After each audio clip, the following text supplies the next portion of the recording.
Chapter 3210. The upgrade this time was to restore the reputation of Miracle Dr. Guan's first-level cauldron. It wasn't just for the sake of upgrading. After all, Han Jingjing had basically given up on researching and developing a first-level cauldron. There was nothing left to research and develop. All first-level pills could be made with a first-level cauldron. There was no need to upgrade it anymore. Of course, the most important thing was that after a few back-and-forth commercial wars, the market demand for first-level cauldrons had reached a state of saturation. The explosive sales from before no longer existed. Unless there was an additional alchemist apprentice in the sect, or someone's cauldron was accidentally broken, basically no one would buy a cauldron. So in this market, Han Jingjing simply did not fight for it. The company's crisis had been temporarily passed. Her main focus now was on researching and developing a second-level cauldron. However, a second-level cauldron wasn't something that could be completed overnight. Currently, there was only some progress in theory. She still needed a lot of experiments. And this time, the encryption technology had to be more advanced. So there was still a long process before it could be put on the market. Lainey was thinking about how to raise Han Jingjing to Sky Class as soon as possible. As long as Han Jingjing was a Sky Class master, she would fulfill the requirements for a third-level pill. She should be able to make the Qi Gathering pill. Of course, the most important problem was that Lainey didn't have a third-level cauldron yet. Han Jingjing could only simulate making pills. She couldn't actually do it. Although she had obtained a Shinnon cauldron from Right Coiling Tiger, it was broken and incomplete. She originally thought that she could get a Divine Tool Medicine cauldron from the ancient tomb, but it had mysteriously disappeared. Therefore, even if Han Jingjing could refine it, there was no medicine cauldron to use for the time being. Thinking about this, Lainey felt that it was necessary for him to research a third-level cauldron. The first plan was to repair the Shinnon cauldron. Lainey got a book called The Way of Mending from Han Xiaopa's house. Lainey hadn't studied it in detail yet. According to the introduction, it was easier to become a mending master than a blacksmith. A blacksmith needed to have 3 attributes while a mending master only needed 2. Now that Lainey was a cultivator of the 5 elements and 7 attributes, he had 2 virtual and 5 real attributes. He was more than enough to become a mending master. The second plan was to find a way to get a third-level cauldron from the Heavenly Elixir sect. Basically, Lainey couldn't count on the Yu family. It was estimated that the entire Yu family only had 1 or 2 third-level cauldrons. This kind of thing could only be forged by a blacksmith, and the Yu family couldn't. Naturally, they couldn't give their only medicine cauldron to Lin Yi unless Lin Yi could offer them benefits that they couldn't refuse. However, it was obvious that Lin Yi wouldn't give them benefits that they couldn't refuse. As for the third plan, it was to collect the refining materials for a third-level cauldron. Lin Yi could refine one himself. Now that Lin Yi was a blacksmith, it shouldn't be a big problem to refine a third-level cauldron. However, it seemed that the feasibility of the first and second plans was higher. Lin Yi had the Way of the Blacksmith Mending Remnant volume in his hands. He could learn the blacksmith mending technique and repair the Shinnon cauldron. However, he didn't know what level of blacksmith mending technique was needed to repair the Shinnon cauldron. Moreover, he didn't know if he could find the corresponding materials for the repair. The second plan was nothing more than the next time Kong Ming looked for him to discuss the conditions he could exchange for a third-level cauldron. This plan was more feasible, but the price to pay would definitely be higher. Now Kong Ming wasn't a fool. He would definitely ask for a sky-high price. As for the third plan, it was more unrealistic. First of all, Lin Yi didn't know the casting method of a third-level cauldron.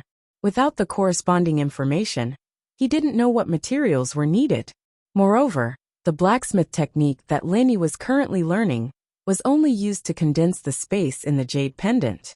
Whether he was a blacksmith or not, he didn't know whether he could refine a third-level cauldron. After thinking for a while, Lin Yi took out the Way of the Blacksmith Mending Remnant volume and flipped through it.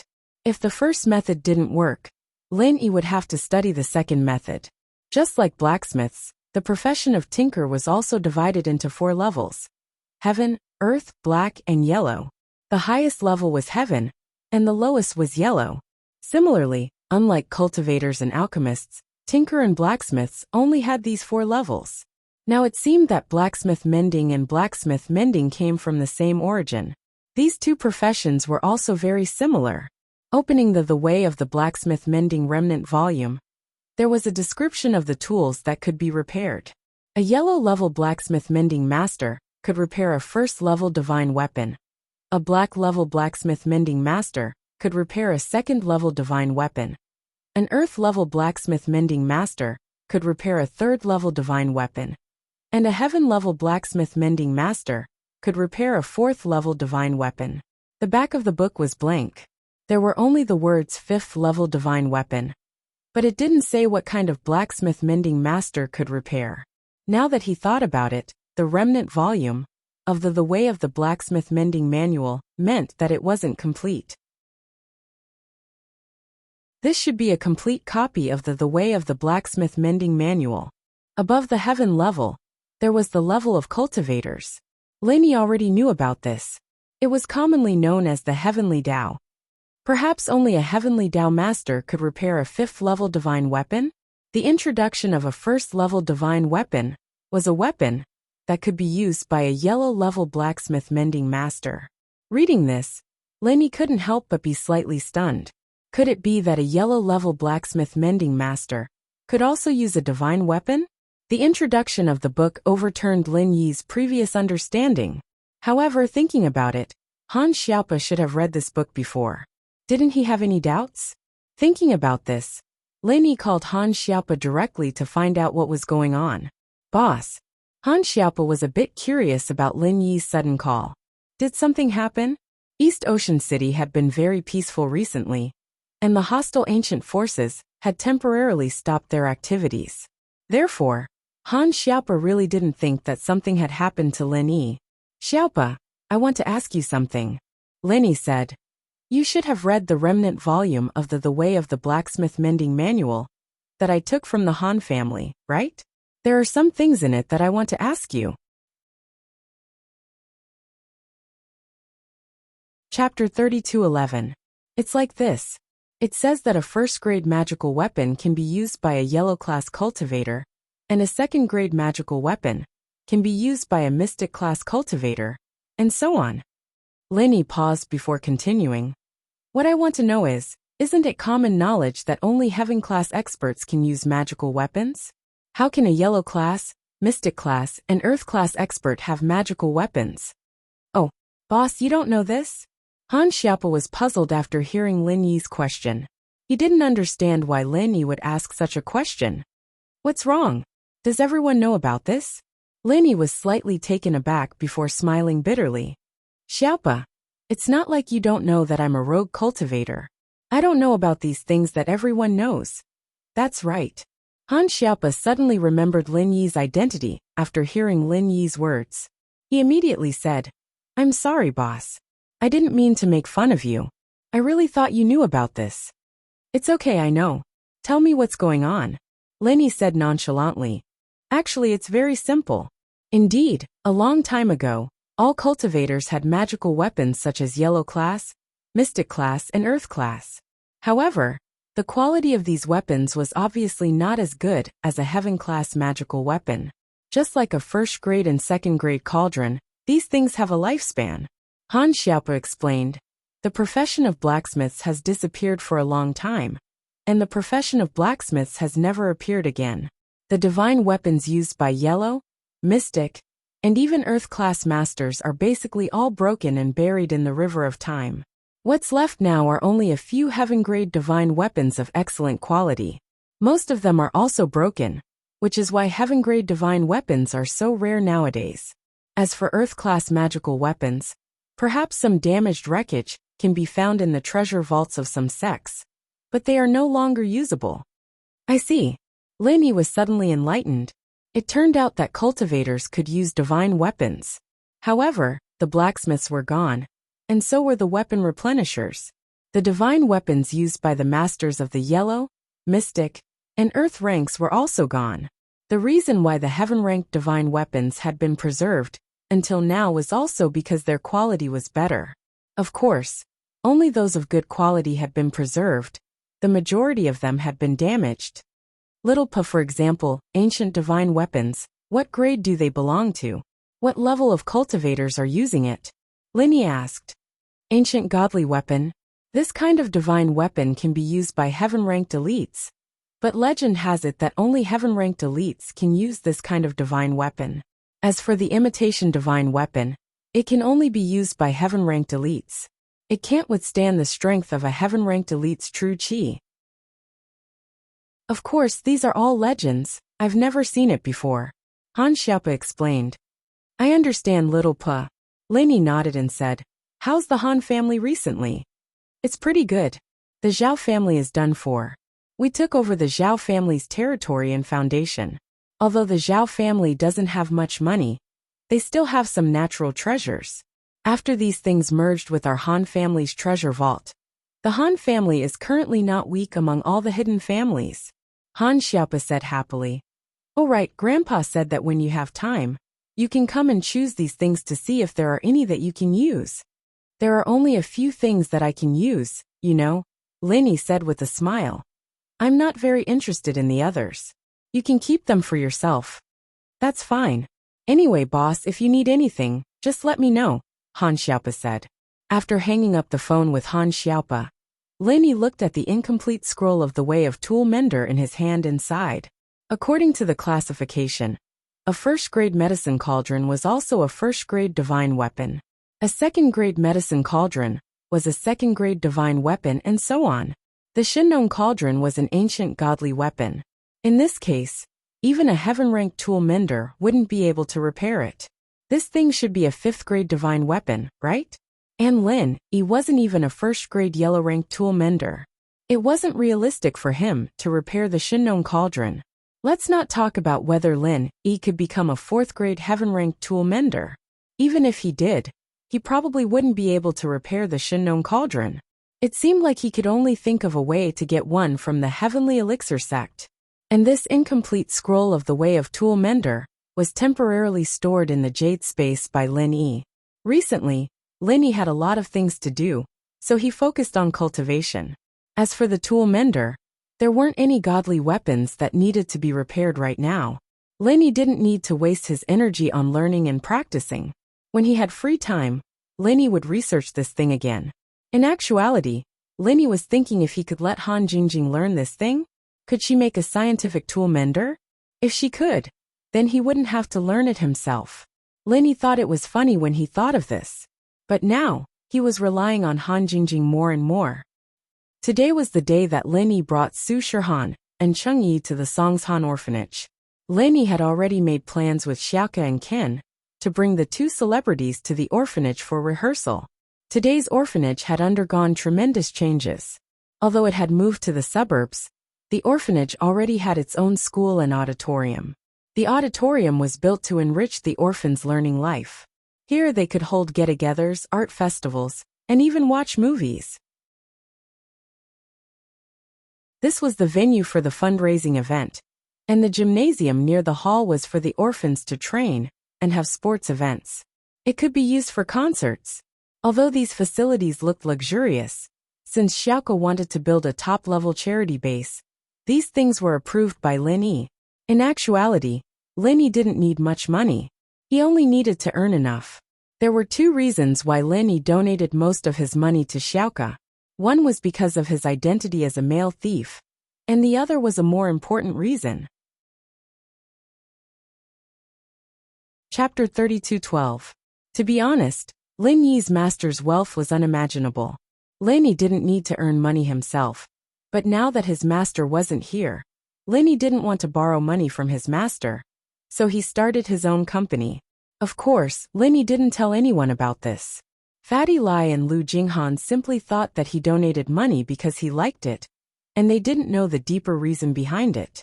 But this wasn't important, and Lin Yi didn't plan to say it. Xiaoke looked at the man who helped her a lot, and her heart was filled with emotions. She felt like a pregnant girl who couldn't be with Lin Yi. But she couldn't resist the temptation of Lin Yi's money time and time again. Sometimes Xiaoke thought that she was really bad.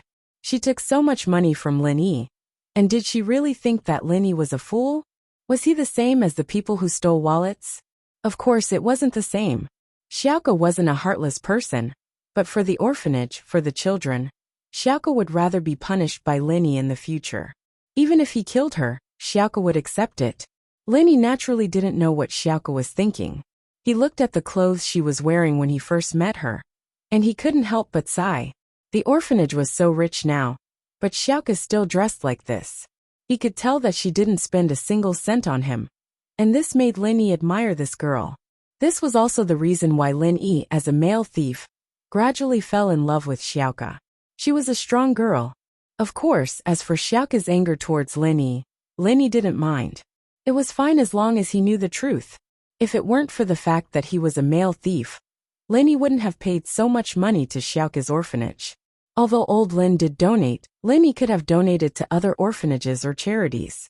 Xiaoke, if you have the chance, buy some clothes for yourself. I don't need to say how good they are, but you don't need to look so shabby. You're the manager of the orphanage, and if you dress so shabbily, it won't be easy for you to get sponsors, Lin Yi said. I don't have money. You'll buy it for me? Xiaoke wanted her to save as much as she could, but when she said it, it became something that people misunderstood. Xiaoke was troubled. Did she know how to speak? Wasn't this a hint to Lin Yi? As expected, Lin Yi paused for a moment. That workable. How about this? I bring you to buy some clothes later. Tomorrow is the day of the charity event and concert. You can't go on stage wearing these clothes, can you? Xiaoke wanted to reject, but after hearing Lin Yi's words, she felt that something was wrong. She was representing the orphanage to speak tomorrow, and it didn't seem right to dress so shabbily. Those in the know would know that Xiaoke really wanted to save money, but those who didn't would think that Xiaoke was putting on a show, and it would make the people who donated feel disgusted. After all, the skyscrapers, the auditorium, and the stadium were all grand, but Xiaoke, a manager of a charity organization, had to wear rags. If this wasn't putting on a show, then what was? And so Xiaoke hesitated. She didn't want to agree, but she didn't want to spend the money, and if she agreed, she'd have to get closer to Lin Yi again. She was a stingy girl, and he could think whatever he wanted. She made up her mind. She was a bad girl, and he could think whatever he wanted. Okay, that's what you said. Xiaoke nodded. Lin Yi was startled. He didn't think that Xiaoke would really agree. It was strange. Wasn't this girl always hiding from him? Why did she change her mind today? But in front of so many people, it wasn't appropriate for him to ask. He only nodded in agreement. Right, where's the dean?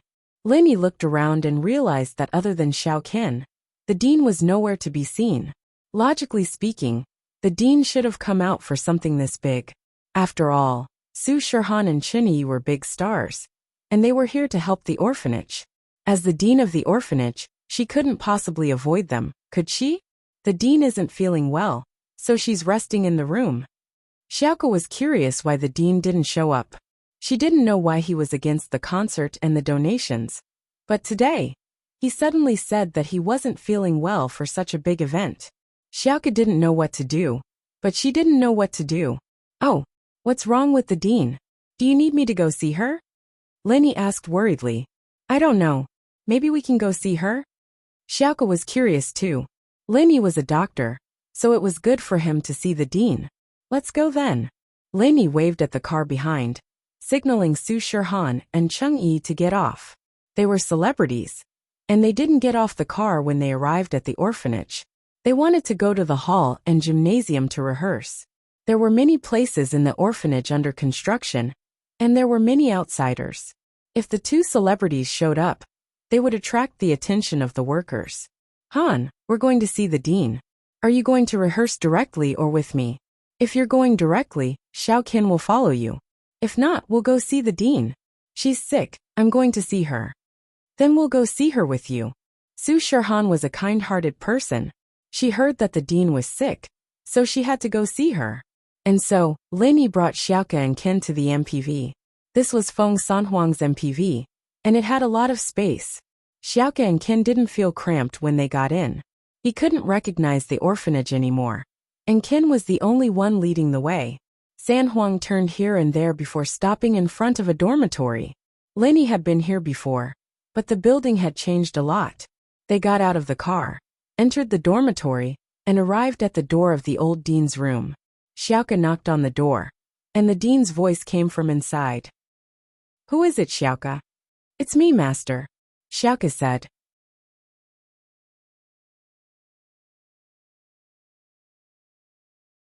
Chapter 32:13. The dean wasn't lying. There was indeed something wrong with her body, and she could feel that she didn't have much time left. Although she wouldn't die immediately, it would be within a year or two.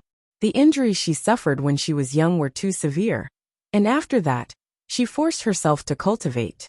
Her meridians were always in a damaged state, and she continued to cultivate. This way, although she recovered part of her strength, it also caused her meridians to overload, speeding up her aging. Her body's functions entered the twilight years ahead of time. Therefore, the dean wasn't lying. Lin Yi's heart skipped a beat when he saw the dean. This was because Oel Amos had indeed aged a lot compared to the last time they had met. Although she was old before, her spirit was hale and hearty. But now, why did she look like she had one foot in the grave? Seeing this, Lin Yi frowned slightly and hurriedly asked, "Dean, I heard you're sick? What happened? You don't look well?" "It's nothing, just an old illness." The dean smiled, obviously unwilling to talk too much with Lin Yi. She just wanted to send Lin Yi and the others away. "Rest and you'll be fine." The dean's words were very clear. She wanted to rest, and as long as Lin Yi and the others weren't idiots, they would definitely be able to hear the dean's intention to send them away. But it was one thing for Lin Yi to hear it, and another for him to do it. Lin Yi didn't have any intention of leaving. He entered the dean's room, and after a moment of silence he said, "Dean, let me take a look for you." Actually, when he was treating Boss Bai, Yu Xiaoka had brought up a similar question, asking him to treat her master. But back then, Lin Yi had many concerns because Lin Yi's strength wasn't high, and he was afraid that if he treated Yu Xiaoka's master, her enemy would take revenge. After all, Lin Yi vaguely heard that Yu Xiaoka's master was a mystic or even an earth class. So the person who injured her was at least an earth class or even a sky class. This meant that Lin Yi wasn't a match for this enemy at all. But it was different now. Lin Yi was famous outside, and even in the ancient sects, it was said that Lin Yi could instantly kill a sky-class late-phase pinnacle. With this kind of method, who would dare to cause trouble for Lin Yi? Unless they didn't want to live and wanted to die. Now that he had healed the orphanage's old dean, theoretically speaking, not only would the enemy not come for revenge, but the enemy wouldn't even dare to cause trouble for the old dean if he knew that it was Lin Yi who healed the old dean. Even the everyday sect and the Dongfang family had disappeared without a trace. Would others think that they were stronger than them? That was obviously impossible. Yu Xiaoka paused. She'd begged Lin Yi to heal the dean once, but Lin Yi brushed it off. What was up with Lin Yi today? Did he change? Why did he treat the old dean's injuries? Was it because she'd promised Lin Yi that she'd accept his clothes? So Lin Yi misunderstood that she wanted to be his girlfriend? Yes, that must be it.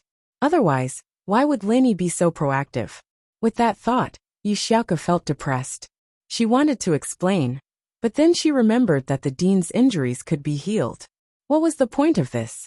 Forget it, she'd just given to Lin Yi. The dean was her master, and she'd raised her up. She had to repay her. For more than 10 years, Yu Xiaoka had lived for others. She'd never thought for herself. She'd finally met a male thief, but she couldn't choose her own love. However, Yu Xiaoka didn't regret it. That was the kind of person she was. Lin Yi, are you planning to heal master? Yu Xiaoka asked directly, so that Lin Yi couldn't reject. And I'll see, Lin Yi nodded. Then, if you heal the dean, I'll be grateful to you. Yu Xiaoka wanted to say that she'd give in to Lin Yi, but she couldn't bring herself to say it. What if Lin Yi didn't mean it that way? Although Yu Xiaoka felt that it was impossible for Lin Yi to not mean it that way, she still spoke ambiguously. Oh, Lin Yi didn't think much about it. His attention was completely on the dean. Seeing Lin Yi's indifferent face, Yu Xiaoka felt a little discouraged. Did he not treat her as a treasure anymore if she gave in to him? Yu Xiaoka was a little depressed. At this moment, Su Shirhan was looking at the dean of the orphanage. She frowned. She felt that the dean was someone from her memory. but she couldn't remember where she had seen him before. However, this feeling of familiarity made her want to find out the truth, but she couldn't think of anything at the moment. However, the more she thought about it, the more curious Su Shirhan got. After all, when a person saw a familiar face, they would always rack their brains to think of the person's background. Even if they couldn't think of it, they would still continue to think. My head hurts. Su Shirhan's head suddenly started to hurt. It was a pain that came out of nowhere. Cold sweat dripped down her forehead. Luckily, she usually didn't wear makeup. Otherwise, her makeup would have been ruined. Lenny was just about to check on the dean's injury when he heard Su Shirhan's moaning. He jumped in fright. Su Shirhan had been fine at home for so many days. Why did she have a headache as soon as she went out? However, he didn't dare to neglect her. After all, Su Shirhan was a guest that he invited to the orphanage. He quickly apologized to the dean. "Dean, I'll check on her first." "Please wait." "Okay, quickly check on her." "What's wrong with her?" The dean didn't care about her own problem. She knew her body's condition. It was a side effect of an injury when she was young. She wouldn't die anytime soon. On the other hand, Su Shirhan was having a headache. The dean was very worried. Lenny saw the anxiety in the dean's eyes. He felt strange.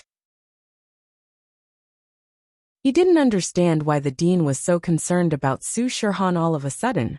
But Su Shirhan was a guest of the orphanage. She had a headache, so the dean should care about her, right? Cheng Yi took out the painkiller and was ready to give it to Su Shirhan. However, Lenny waved his hand and massaged Su Shirhan's forehead and chest, alleviating her headache. This medicine, although it doesn't have any side effects, if you take it for a long time, you will develop resistance. So don't use it if you can. Chapter 32:14. Shahan, what's wrong? Why do you have a headache all of a sudden? Lenny asked curiously. I don't know, maybe I overused my brain. Su Shirhan shook her head. She felt that the dean looked familiar. So she kept thinking that it might be her childhood memories that triggered the headache. But she didn't want to give up. Dean, have we met before? The dean's expression froze, and she looked at Su Shirhan. Met before? Miss Su, have you been to the orphanage before? No, but I feel that you look familiar, Su Shirhan said. I think I've seen you somewhere before. I can't remember. Is that so? The dean didn't continue the topic, but turned to Lin Yi. Mr. Lin Yi, my body is fine. Why don't you bring Miss Su and Miss Cheng to rehearse? Don't delay tomorrow's business? It won't delay. We've already rehearsed at home. Today, we just need to familiarize ourselves with the place. Su Shirhan waved her hand. Lin Yi, why don't you take a look at the dean? Lin Yi nodded and sat beside the dean. He grabbed her arm and checked her pulse. The dean was helpless. She could only let Lin Yi check. After all, Lin Yi had good intentions. What else could she say? If she said too much, it would make Lin Yi even more suspicious. Lin Yi, how's my master? Xiaoke saw that Lin Yi didn't say anything, so she couldn't help but ask. Lin Yi frowned. The injury is very serious. From the looks of it, the dean will leave in 1 or 2 years. Ah, is this for real? Lin Yi, don't say that. Xiaoke was shocked. The dean was surprised.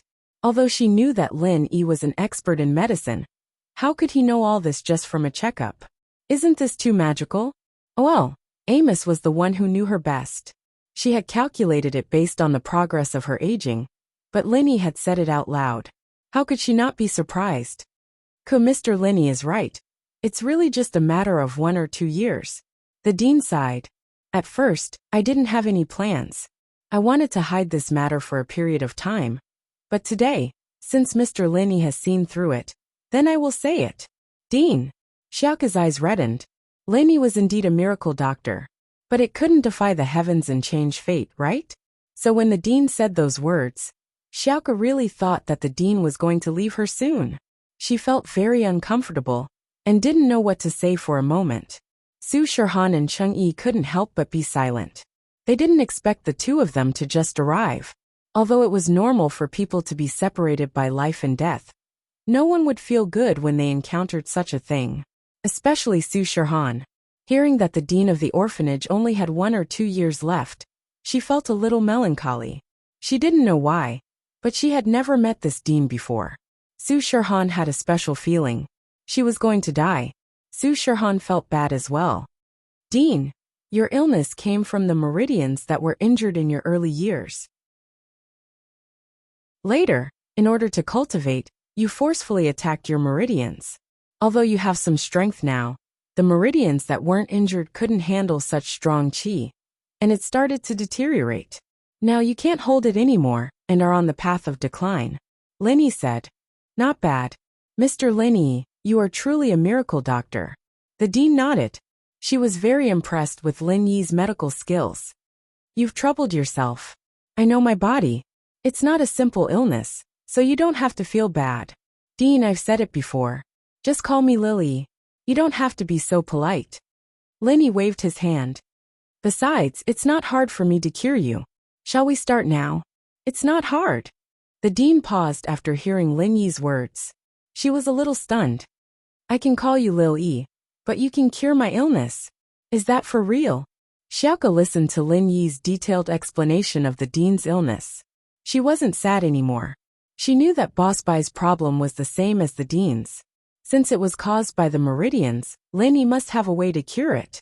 Xiaoke knew that Lin Yi was a man of his words. He wouldn't say anything he wasn't sure of. If he said he could cure her, then he really could. With that thought, Xiaoke got excited. Dean, if Lin Yi said that, then he must be confident. Oh, the dean's eyes lit up. Actually, who would want to die if they could live? Although the dean had already accepted it, she was still hopeful. Lin Yi, will it be troublesome for you to cure me? Won't it be a waste of energy? It will definitely be a waste of energy, but it won't be too troublesome.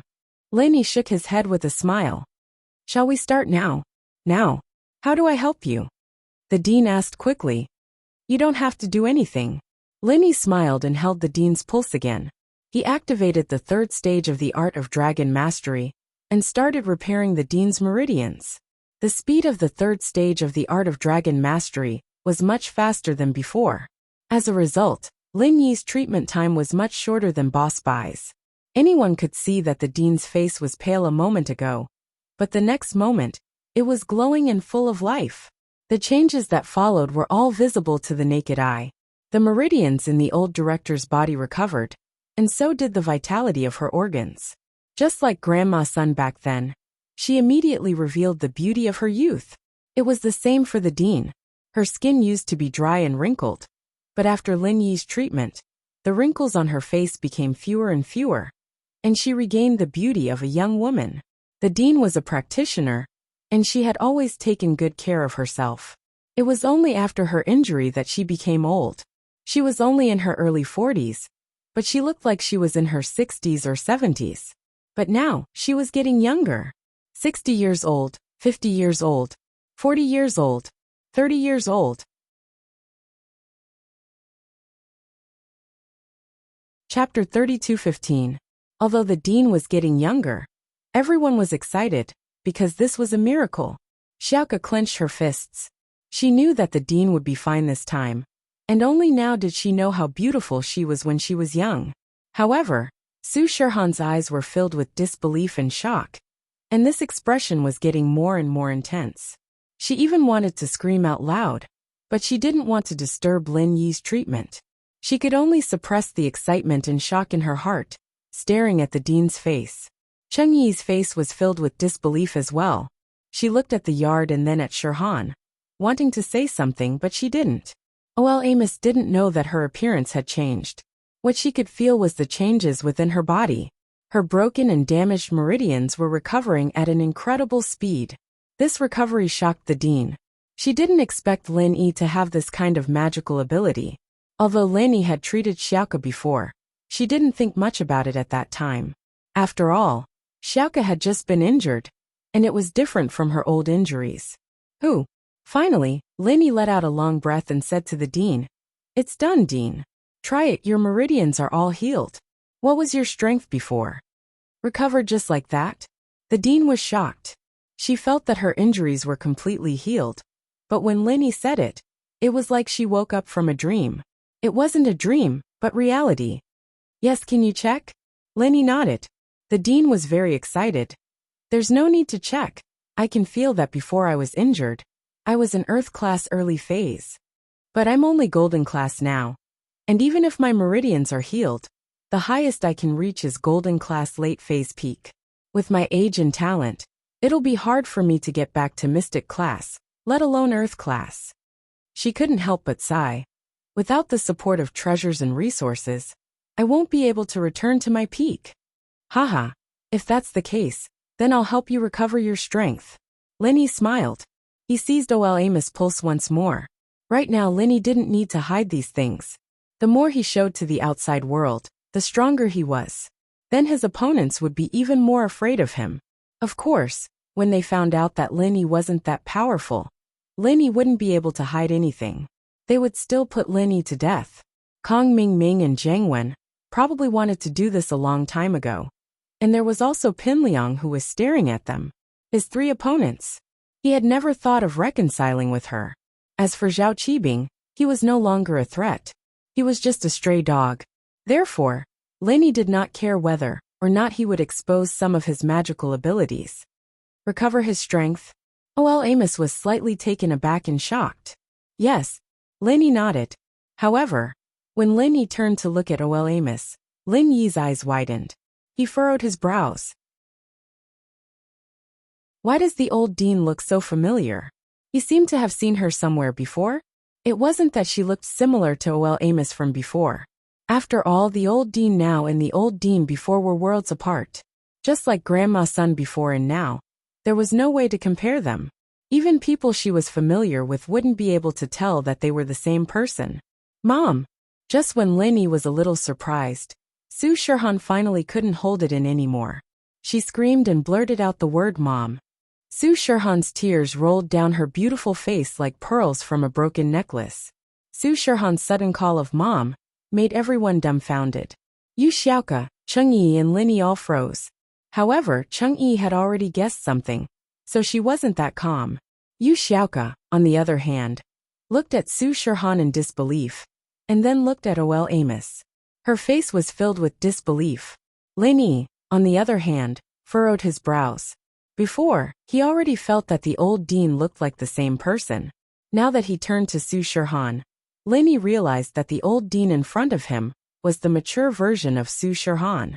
The two of them were too similar. The face shape and facial features were practically carved from the same mold. Could it be that the old dean was Su Shirhan's mother? As soon as this thought popped up, Lenny felt that it was very possible. When Su Shirhan was a child, her mother was injured and disappeared. The old dean was also injured when she was young, and then hid in the orphanage. These two people had a lot in common, and now, it seemed that they were the same person. The old dean's body shook. She didn't know how Su Shirhan recognized her. Ling Yi's guess was correct. The old dean was Su Shirhan's mother, Feng Tianlin's former lover.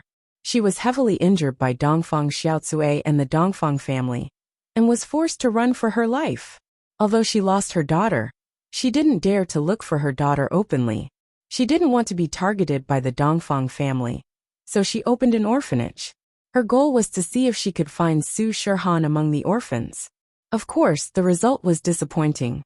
In the sea of people, how could it be that easy to find her? There was more than one orphanage, and the old dean couldn't find her daughter in the end. Until one day, the old dean suddenly saw the news about the famous female star Su Shirhan in the newspaper. She couldn't help but cry, because Su Shirhan was her daughter. This name was given to her by Feng Tianlin himself. Su Shirhan's original name was Feng Shirhan, and the surname Su was the old dean's surname.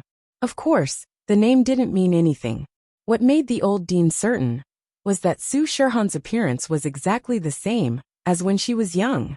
She was 100% sure that Su Shirhan was her long-lost daughter. However, even after knowing this, the old dean didn't dare to contact Su Shirhan and acknowledge her. Because she knew that Dongfang Xiaocui was a jealous person. That year, she brought her brother's 4 great warriors, Dongfang Jian, Dongfang Hard, Dongfang Cha, and Dongfang Song, and almost killed her. Any one of these 4 people could have killed her. If it wasn't for Feng Tianlin rushing over to protect her, she wouldn't have been able to escape at all. But Su Shirhan was missing. Thinking about it, Feng Tianlin must have secretly protected and raised her. Chapter 32:16. In fact, no one knew that Su Shihan became a star because she wanted to find her mother. She didn't know the truth. She hoped that her frequent appearances could let her mother see. And one day, her mother would come to find her. So, when the dean found out that Su Shihan would come to the orphanage to perform, she was both excited and hesitant. She was afraid that if she interacted with Su Shihan, not only would she hurt herself, but she would also hurt Su Shihan and the orphanage. Dongfang Xiaocui, that jealous woman, would she let Su Shihan go? Would she let her go? Who knows, maybe the children of the orphanage would be dragged into it. Although the original intention of the orphanage was to find Su Shihan, after so many years, she had fallen in love with the children of the orphanage. She was afraid that these children would be in danger and trouble. But what she didn't expect was that Su Shihan recognized her. "Miss Su, what are you talking about? Is your mother here?" The dean pretended to be calm. She didn't want to expose her identity, so she asked with a hopeful heart. "Mistress." Feng Sanhuang, who had been standing at the door, quickly walked over and bowed. "I finally found you." Sanhuang? The dean knew that she couldn't hide it anymore. She knew Feng Sanhuang. Back when she was dating Feng Tianlin, Feng Sanhuang was Feng Tianlin's follower. However, she was from the thief sect, and the Feng family looked down on a petty thief like her. In addition, the eldest son of the Feng family had run away from the marriage. The Feng family had to have someone marry into the Dongfang family. Otherwise, the Dongfang family would seek revenge. After all, it was Feng family who begged Dongfang family for the marriage. But now that Feng family ran away, where would Dongfang family's face go? In order to appease Dongfang family would definitely accept the marriage. So Feng Tianlin replaced his elder brother and married Dongfang Xiaocui. Feng Tianlin was a weak person, and he couldn't refuse his father's expectant gaze. Dongfang Xiaocui from Dongfang family also chose Feng Tianlin after seeing the photos of the other people from Feng family. She felt that Feng Tianlin was a more refined person, unlike Feng Tianhu, who was sneaky, so Dongfang family decided to let Dongfang Xiaocui marry Feng Tianlin. Under such circumstances, Feng Tianlin had no choice but to make a difficult decision, which was to marry Dongfang Xiaocui. The dean understood Feng Tianlin's situation. He knew that with her identity, it was impossible for her to officially marry into the Feng family, but she could still be a concubine. After all, the cultivation world maintained the ancient customs. Having multiple wives was normal, but she didn't expect Dongfang Xiaocui to be a jealous person. She brought people to assassinate her and Su Shihan. When he thought of all these things, he felt as if it was just yesterday. When he saw Feng Sanhuang, the old dean finally recognized his identity, but he was a little puzzled. "How did you manage to recognize me?" She felt strange. "Sanhuang, how did you recognize me? You and Xiaohan shouldn't know me?" "Mistress, take a look at your current appearance." Feng Sanhuang was slightly taken aback, as he finally understood why the old dean would ask such a question. He had also recognized the old dean as Feng Tianlin's lover from the changes in her appearance. After listening to Feng Sanhuang's words, the old dean was also slightly stunned. He turned his head to look at the mirror in the room, and was immediately stunned. Wasn't this how she looked when she was young? No wonder Su Shihan and Feng Sanhuang recognized him. She looked too much like Su Shihan right now. OL Amos couldn't help but sigh inwardly. It looked like he had no choice but to admit it, since she couldn't hide it anymore. All the yearning she'd hidden in the deepest part of her heart rushed out. She hugged Su Shihan and cried, "Shihan, my child." Su Shihan heard the dean admit it herself. She burst into tears as well, hugging the dean and crying together. Lin Yi, Xiaoke, Cheng Yi, and Sanhuang all stood on the side, not saying a word. This was too much of a shock. The dean was Su Shihan's mother. When Su Shihan and the dean were done crying, the dean sighed and smiled helplessly. "Xiaohan, you really shouldn't have come here. You've exposed your identity, and my identity will be exposed as well. You don't know how jealous that woman from House Dongfang is. She can't wait to get rid of us. We aren't her match." Dongfang Xiaocui. Su Shihan paused for a second, and guessed what was going on. So it was Dongfang Xiaocui that caused her to be separated from her mother. And they also beat her mother up. You know her? The dean was surprised. He didn't think that Su Shihan would know about this. But after thinking about it, he understood. Tianlin raised you, right? Tianlin should have told you about this, right? It seems like Dongfang Xiaocui hasn't killed you yet. No. Su Shihan shook her head. I've always known about Dad's business. Sanhuang Bro was sent by Dad to protect me. And I grew up under Dad's protection. But I only found out about this recently, because Dongfang Xiaocui made a move on me. What? She made a move on you? The dean was shocked. After all these years, she still doesn't want to let us go? Sai, what should we do? At this point, the dean seemed to have made an important decision. Lin Yi, Xiaoko will be under your protection from now onwards. I'm going back. I'm going to find Dongfang Xiaocui. As long as I'm dead, the orphanage will be safe. Xiaohan, on the other hand, is under Tianlin's protection. She shouldn't be in much danger. Since nothing happened after all these years, I think Dongfang Xiaocui's target is just me. The dean understood. She wanted to use her death to exchange for Su Shihan and the orphanage's safety. Why? Su Shihan paused. With Lin Yi protecting us, we don't have to be afraid.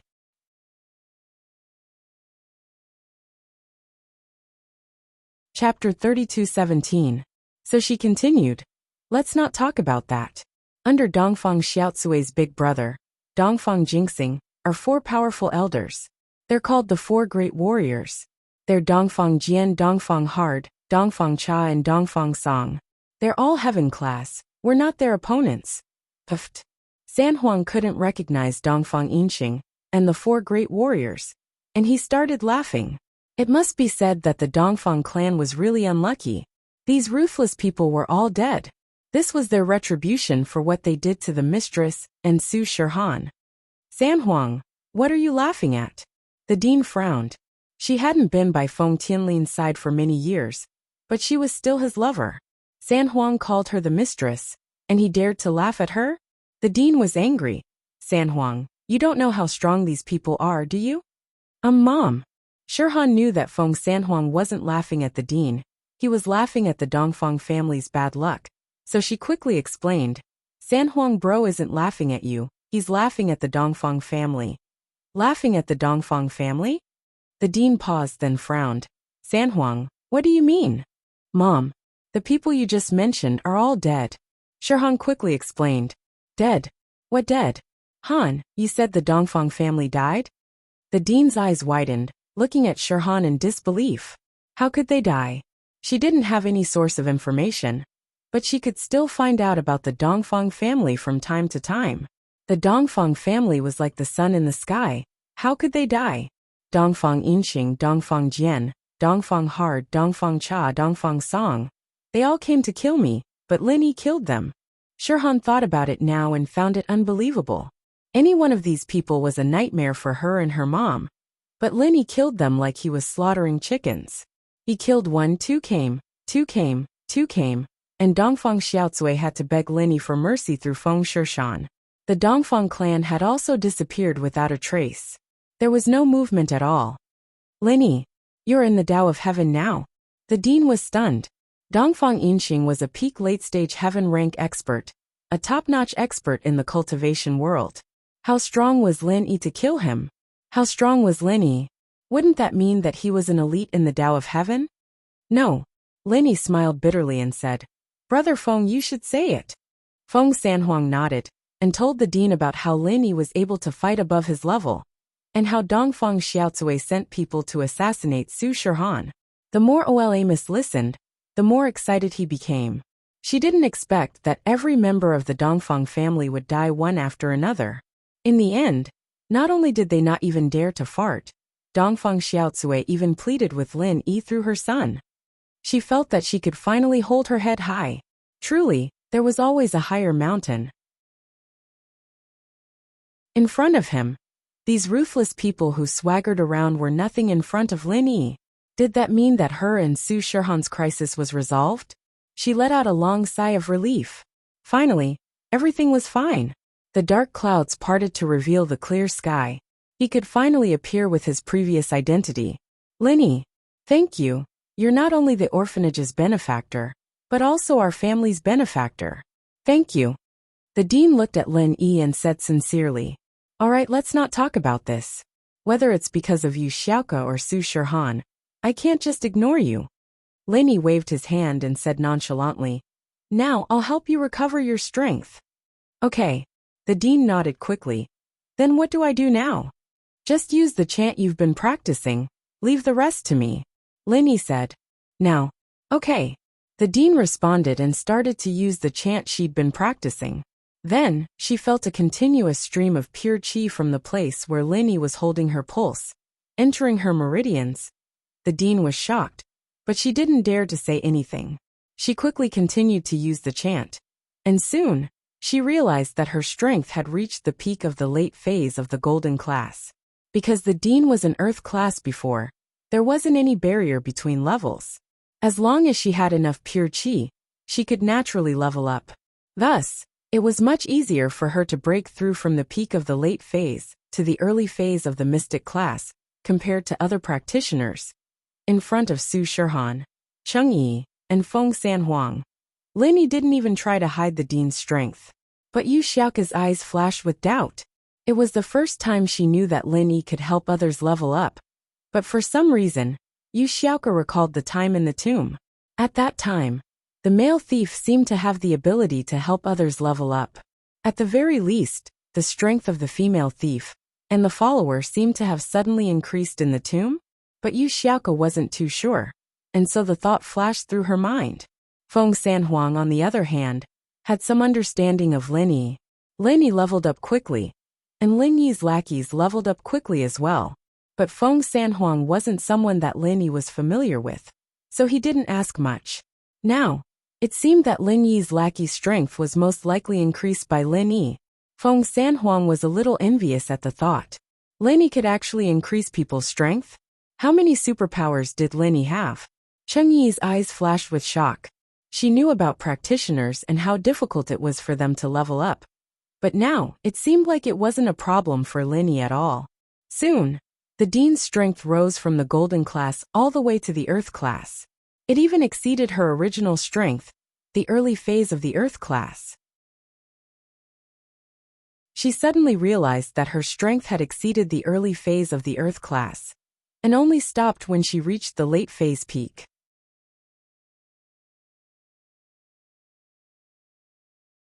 Chapter 32:18. Really? I really leveled up? I'm an earth class late phase peak master? Although the dean had long felt that her strength had increased to earth class late phase peak, she still felt like she was in a dream after hearing Lin Yi's words. What she was experiencing right now had overturned her decades of knowledge. Even in the ancient sects, there shouldn't be someone like Lin Yi, right? Not only could he repair damaged meridians, but he could also help others increase their strength. Of course, that didn't count. Just the fact that Lin Yi could instantly kill a sky-class late-phase peak master was something that other practitioners could only dream of. The dean couldn't help but sigh at the thought. Her disciple and daughter were really lucky to meet such a magical master. If it wasn't for Lin Yi, the orphanage would have been destroyed by Zhao Qibing, right? Xiaoke would have had to take up the dangerous profession of tomb raiding, and she might have already died in the tomb's traps. Her daughter Su Shihan would have been killed by House Dongfeng a long time ago. But with Lin Yi here, everything was different. Lin Yi was like her savior, saving her daughter and disciple. They were the two most important people to the dean. Master, you're really an earth-class late-phase peak master now. Xiaoke was a little envious. Xiaoke, didn't your brother say that he was going to give you an ancestral art? Don't worry. Lin Yi looked at Xiaoke and smiled. Did he give it to you? Yes. He's hiding House Yu, but it's not good for him to resign directly, so he's looking for an opportunity. Xiaoke said. House Yu. Lin Yi was afraid of them before, but now, House Yu was nothing in his eyes. With his true strength, it would be easy to destroy House Yu. But House Yu was related to Heavenly Elixir sect, so Lin Yi didn't want to make things too tense. After all, Silkworm transformation had helped him many times. And Linny really didn't know if silkworm transformation was on his side or an enemy. Thank you, the old dean said sincerely. I thought that I wouldn't be able to live for more than 2 years. Unexpectedly, not only have I recovered from my injuries, but my strength has also increased. It's nothing. Linny waved his hand and said, "Oh, President, you and Xiaohan have just reunited. So you must have a lot to talk about, right? How about this? You talk to Xiaohan first. I'll take Xiaoku to buy some clothes." "All right, then you can bring Xiaoku along." The dean nodded. She had a really good impression of Lin Yi, so she reminded Xiaoka, "Xiaoka, don't always have that sad face, cheer up." "Yes, master." Xiaoka could ignore other people's words, but she still cared about the dean's words. She nodded and said to Lin Yi, "Then, let's go." This was what she had agreed to before, so she couldn't refuse now. Lin Yi glanced at Cheng Yi and asked, "Do you want to go with me, Yi?" "I won't go. I'll go check out the hall and the gymnasium myself," Cheng Yi said. "All right, call me if there's anything," Lin Yi said and prepared to leave with Xiaoka. Su Shirhan looked at Lin Yi with a complicated expression. This man had helped her so many times, she was very grateful. In the past, she only felt gratitude towards Lin Yi. Because of the trauma from her childhood, Su Shirhan didn't think about love at all. But now that she found her mother, she let go of the stone in her heart. All of a sudden, she realized that she was a little moved towards Lin Yi. Yes, Su Shirhan was a normal girl. Lin Yi had saved her many times, and he even helped her find her mother. Although it was a freak accident, Lin Yi healed her mother's injuries and increased her mother's strength. Su Shirhan couldn't help but feel grateful. However, Su Shirhan realized that Lin Yi treated Xiaoka a little differently. Could it be that Lin Yi liked Xiaoka? With that thought, Su Shirhan couldn't help but flinch. She didn't care if Lin Yi had other girlfriends, but Xiaoka was her mother's disciple. She wanted to steal her mother's disciple's man? Su Shirhan shook her head and suppressed the emotions in her heart. Then, she talked to the dean about the things that happened after they were separated all these years. Lin Yi brought Xiaoka out of the orphanage. On the way, Xiaoka was silent. Lin Yi knew what she was thinking and found it funny. "Are we driving or walking? Either is fine." Xiaoka was a little absent-minded. From what she saw, her relationship with Lin Yi would be complicated from now on. She had received more and more gifts from him, and she didn't know if Lin Yi took her seriously or not. "Then let's walk, we'll take it as a stroll." It had been a long time since Lin Yi strolled on the streets like today. As time went on, it had been almost a year since he came to Songshan and Donghai. In this period of time, Lin Yi had been busy with training and company matters. He hadn't strolled on the streets for a long time.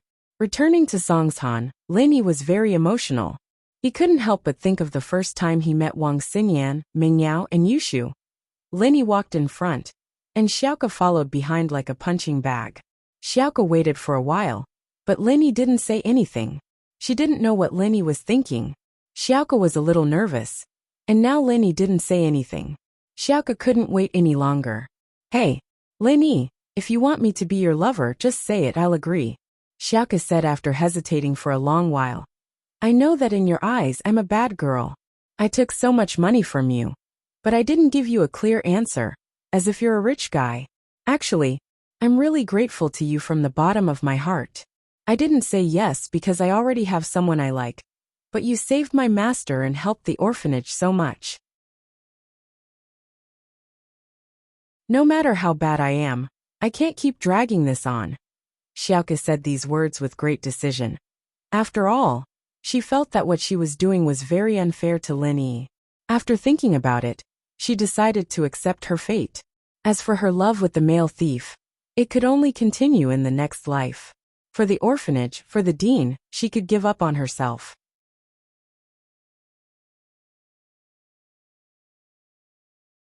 Chapter 32:19. You. Xiaoka finally made up her mind and said those words. But this guy didn't seem to care at all? Did he really not hear it? Or was he just messing with her? "Xiaoka, you need to pay attention to your image right now. Of course, I won't ask you to wear expensive clothes, just casual clothes will do." Linny didn't ask what Xiaoke said and said to himself. Oh, Xiaoke really didn't have the courage to repeat what she said just now. She stomped her feet angrily. Since you can't hear me, then don't blame me. I'll just go like the male thief. If you want to be a sucker, then do as you please. Humph. Xiaoke finally found a reason to continue being naughty. Who told Linny not to hear her? Linny brought Xiaoke to the business district. They didn't go to those expensive shopping malls, but to the night market. The clothes here were quite good, but the price wasn't too expensive.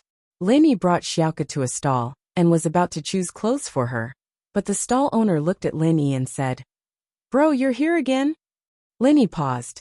Could this be a common sales tactic used by the vendors? He didn't mind it. After all, many hotels were like this. It was the first time. But the waiter said he was here again. It was also a marketing method. I say, bro, did you forget about me? The stall owner saw that Linny didn't react and continued. Did you forget? You bought a dress from me last year? Me? Linny pointed at himself, stunned. I bought a dress from you? Yeah. Did you forget? You said we came together the first year, at old Zheng's place. You said you used to set up a stall at the night market on the south side of the bridge. The stall owner nodded firmly. You even told me that my sister-in-law is about to give birth. Boss, did you get the wrong person? Linny really couldn't remember if he had any dealings with the stall owner of the night market. Moreover, when did Linny set up a stall on the south side of the bridge? How is this possible? The stall owner was bored out of his mind. Now that he had finally met an acquaintance, he wanted to chat a little to relieve his boredom. Hence, he persisted. Did you forget that there was a pretty girl in a school uniform next to you? She said she was from the food street? A vendor on the food street? Linny was even more baffled. Yeah, she's quite a pretty girl. I even asked around and found out that her name is Tang Yun. She's the prettiest girl in Songshan's first high school. Oh, you can't know her even if I told you. What I mean is, you still haven't remembered. The stall owner nagged. Tang Yun? Lin Yi's heart skipped a beat when he heard the name. And in his memory, it was as if something was pricked. Fragmented images appeared in his mind. It seemed like he was indeed squatting in front of the stall, bargaining with the stall owner, and there really seemed to be a young girl standing beside him. But the impression was very vague. He couldn't remember what the young girl looked like, and he wasn't even sure if he was really bargaining or not. It was just a fragmented memory fragment, but it made Lin Yi's breathing quicken. I really came here? Did I really talk to this stall owner? But why can't I remember? Also, Tang Yun was the prettiest girl in Songshan's first high school? I'm from Songshan's first high school. How can I not remember anyone called Tang Yun? Did part of my memory disappear? Or did the stall owner really get the wrong person? Lin Yi started to feel uncertain as well. After all, those fragmented fragments that flashed in that instant could not represent anything. This was because, according to a survey, many people, in a strange place that they had never been to, would sometimes suddenly have the idea that they had been here before. It was as if they had seen it in a dream. Although he didn't know what caused this feeling of déjà vu, Lin Yi knew that this kind of situation existed. So Lin Yi couldn't be sure at that moment. Yu Xiaoke didn't know the truth. She thought that the stall owner was trying to get more business. After all, she knew that Lin Yi didn't have a child. How could Lin Yi have a wife who was about to give birth? Lin Yi shook his head, stood up, and fell into deep thought. Memory loss. It seemed that sometimes he would suddenly have a situation where something seemed to have happened, but he couldn't remember it. It was when he woke up from the fire poison that Lin Yi had this feeling. Could it be the aftereffect of the fire poison? But to be sure, Lin Yi still called Yushu. Shield bro, didn't you go to the orphanage? Why are you calling Shu? Shu's at home, talking to Han Jingjing. Yushu picked up the phone quickly. Although Lin Yi's enemies were temporarily in hiding, Yushu didn't go out to cause trouble like before. After Mingyao left, she seemed to have matured a lot. Lin Yi rarely saw the playful and lively Shu anymore. Although the way she addressed him and the tone didn't change, Lin Yi could feel that Shu had changed. Now, okay. The dean replied and started channeling her practitioner's arts. After that, she felt a continuous flow of pure qi from Lin Yi's hand to her pulse. Right, Shu, can I ask you something? Song's first school beauty. Is there someone called Tang Yin? Linny asked. Yushu was shocked, but she didn't show it on her face. Isn't the school beauty of Song's first school me and Yao Yao sis? What Tang Yin? Oh, I don't remember her. Linny calmed down after hearing Yushu's words. The stall owner must have gotten the wrong person. Or was he trying to get close to Lin, so he didn't say anything more? He picked 2 clothes for Xiaoke and left the stall after paying. The stall owner could tell that Lin wasn't interested in talking to him. Could it be that he got the wrong person? Otherwise, why would Lin not know anything?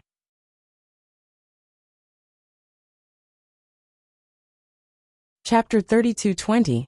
Otherwise, even if Lin wanted to buy it, she would ask Lin to give her the money and buy it herself at the night market, earning some money from Lin to subsidize the orphanage. Lin saw Xiaoke's lack of interest.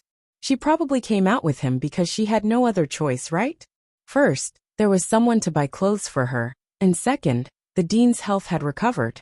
Xiaoke was very grateful to him, so she did this. With that thought, Lin didn't want Xiaoke to be unhappy, so he smiled. Xiaoke, I have something to do. Here's 1,000 kuai.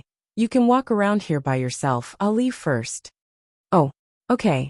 Xiaoke didn't think that Lin would say that, but she still happily took the 1,000 kuai from Lin.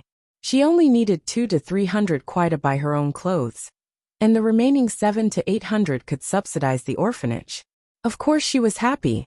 Plus, walking with Lin was a bit awkward, and she didn't know what to say. Now that Lin left, she let out a breath of relief. She didn't think that Lin would leave so quickly, disappearing in the blink of an eye. Xiaoke shook her head and started walking around the night market aimlessly. In fact, Xiaoke rarely shopped before, and even if she did, it was to find a target to steal from. She never thought about buying anything herself. It was her first time shopping purely for herself. Beauty, are you alone? Do you need someone to accompany you? Xiaoke was walking around aimlessly when a voice entered her ears.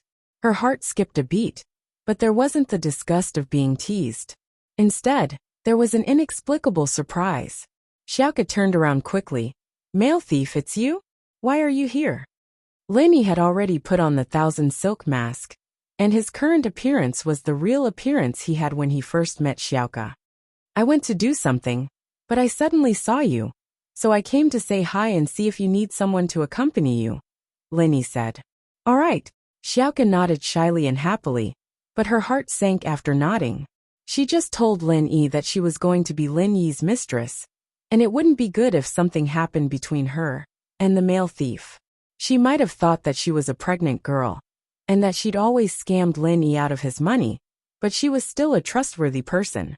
Since she'd promised Lin, it didn't matter if he'd hurt her or not, or if he'd agreed to it or not.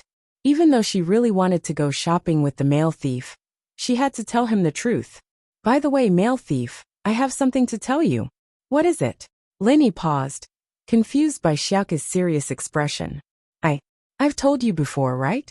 There's a person called Lin who's sponsoring our orphanage, and he seems to be interested in me. Xiaoke hesitated. Oh, what's wrong? Lin was even more puzzled. Why would Xiaoke bring this up? I promised him that I would be his mistress. Although he didn't hear me clearly, I did tell him. Plus, he cured the dean's illness, and he's been helping me and the orphanage nonstop. I can't lie to him anymore, so this is the only way to repay him. Xiaoke sighed, a little embarrassed. I'm sorry, male thief, we aren't fated to be together. In the next life, I'll be able to truly belong to myself, and I'll be with you again. Lin was a little shocked. He didn't think that Xiaoke would consider so much. Plus, Xiaoke's words made him feel a little apologetic. At first, he wanted to keep it a secret, and then he decided to play along with it. Now he couldn't explain the truth. He didn't know how to tell Xiaoke that he was the male thief, and he could only sigh. Lin, should I talk to him? It's no use. My brother seems to be on his side, and I owe him so much. I don't believe that there's such a good thing in this world, that I don't need anything in return. So, I don't think there's any point in talking to him. Xiaoke said helplessly. Haha, How would you know if you haven't talked to him? Lenny smiled bitterly. He didn't think that Xiaoka had such a deep prejudice against him.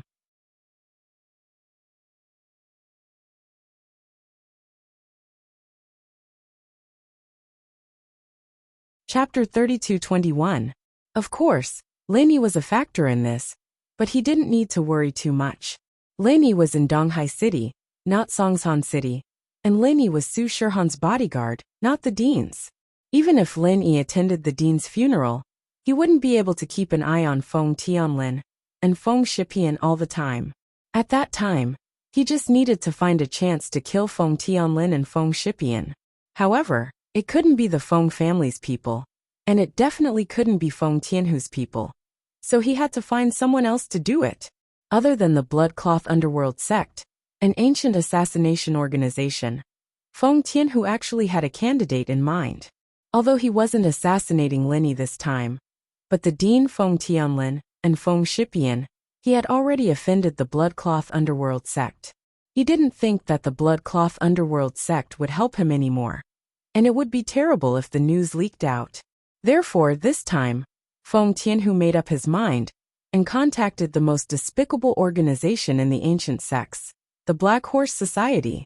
The Black Horse Society's predecessor was actually a gang, but this gang had developed to this day and moved behind the scenes. Of course, this sect also did some killing and robbing in the mortal world, but it was more secretive. Most of them worked as guards for rich families. For example, Uncle Yin from Zhou Ruoming's family was a member of the Black Horse Society. Because the people sent by the Black Horse Society were very low level, most of them were yellow class and mystic class. It didn't attract the dissatisfaction of other ancient sections. Of course, they occasionally did some revenge business, such as helping an ancient sect fight, helping to teach someone a lesson, and so on. Anyway, such a gray sect didn't attract the jealousy of others. After all, it was an organization with the nature of a gang, similar to the Bloodcloth Underworld sect. Sometimes people could find them to do things that they couldn't do, but when it was free, people didn't want to get involved with them. Feng Tianhu naturally thought of the Black Horse Society. The Black Horse Association's requirements were very high. If the Black Horse Association were to act, not only would they have to pay a large sum of money, but they would also have to promise the Black Horse Association one thing. If the Black Horse Association had any requests in the future, the employer would have to agree. Of course, this matter would not be particularly difficult. It was within the employer's ability, but it might not be easy to do it. It could be done or not, but since the Black Horse Association requested it, it must be done. This kind of favor was actually the hardest to repay. Therefore, if he could solve it himself, he would solve it himself. If he couldn't, he would look for the blood-clothed Yellow Spring sect. If the blood-clothed Yellow Spring sect couldn't solve it, he would look for the Dark Horse Association. The Black Horse Gang relied on this relationship to eat faster in the ancient world. Many people owed them favors, so they wouldn't openly express their dissatisfaction with the Black Horse Gang. Therefore, the Black Horse Gang sent experts to the secular world to act as guards to earn money. Everyone turned a blind eye to this. This time, Feng Tianhu really didn't have anyone else, so he could only look for the Black Horse Society. Another advantage of the Black Horse Society was that they would never betray their employer. So Feng Tianhu didn't have to worry about being betrayed. Of course, unless he couldn't pay or refused the Black Horse Society's request one day, this matter would only be exposed by the Black Horse Society. There was also a precedent for this. So Feng Tianhu hesitated again and again before he made up his mind. Hello, is this the third brother of the Black Horse Society, Brother Dian? Feng Tianhu found a business card of the Black Horse Society. This was the business card he received at the summit of the ancient sects and families. I am. Are you Feng Tianhu from the ancient Feng family? Brother Dian was the third leader of the Black Horse Society and was also in charge of external communications. Every time he exchanged contact information with others, he would save the other party's contact information. Therefore, when Feng Tianhu called, Brother Dian knew Feng Tianhu's identity. It's me. Brother Dian still remembers me. Feng Tianhu was surprised and happy. Naturally, he didn't know Brother Dian's habits, and thought that he was a big shot. Brother Dian, this time, I have something to ask the Black Horse Society for. You know the conditions, right? Other than the reward, you have to agree to one condition regardless of whether it's successful or not. Brother Dian said, Of course, we will evaluate the manpower and the reward based on the difficulty of the task you mentioned. We don't want it to fail. After all, failure will affect our reputation. It's good that you know. Brother Dian continued. Tell me what's the matter. Help me kill a few people, a total of 3, Feng Tianhu said. Who? Brother Dian wasn't surprised at all. After all, he was in the business of killing and robbing. One is the old dean of the Songshan orphanage. The other 2 are my second brother Feng Tianlin and nephew Feng Shipian, Feng Tianhu said. The old dean of the orphanage? We don't make a move on ordinary people, but the other 2 can. Brother Dian said directly. Making a move on ordinary people is too troublesome. Although we don't avoid it, Songshan is a very troublesome place. It's very close to Donghai City. You should know about Lin Yi. We don't want to mess with that person. The Black Horse Society was also very well informed. Donghai City and Songshan City were both Lin Yi's strongholds. Wouldn't it be troublesome if they made a move on an ordinary person? Therefore, they tried not to get involved in this kind of thing. The old dean of the orphanage is my second brother Feng Tianlin's lover. He's an Earth-class late-phase peak master. He's not an ordinary person. Feng Tianhu said. This is also what I want to remind you. Try not to clash with Lin Yi. After you kill the old dean, hide and wait for my second brother and nephew to take care of the aftermath before you deal with them. I'm telling the truth here. If you insist on going against Lin Yi, don't blame me. This mission is too risky. Brother Dian didn't know that the old dean was Su Shihan's mother. He didn't connect Su Shihan with the old dean, but just Donghai City and Songshan City were enough for him to not accept this mission. This is a series of missions. If the old dean doesn't die, Feng Tianlin and Feng Shipian won't be able to leave our ancient Feng family. You guys won't be able to kill them, Feng Tianhu said. And after they die, I'll be the heir of the ancient Feng family. Wouldn't it be even more powerful if I promise you one thing? The promise of an ancient family's patriarch and the promise of an ordinary member naturally cannot be mentioned in the same breath. The things that the 2 can accomplish are also different.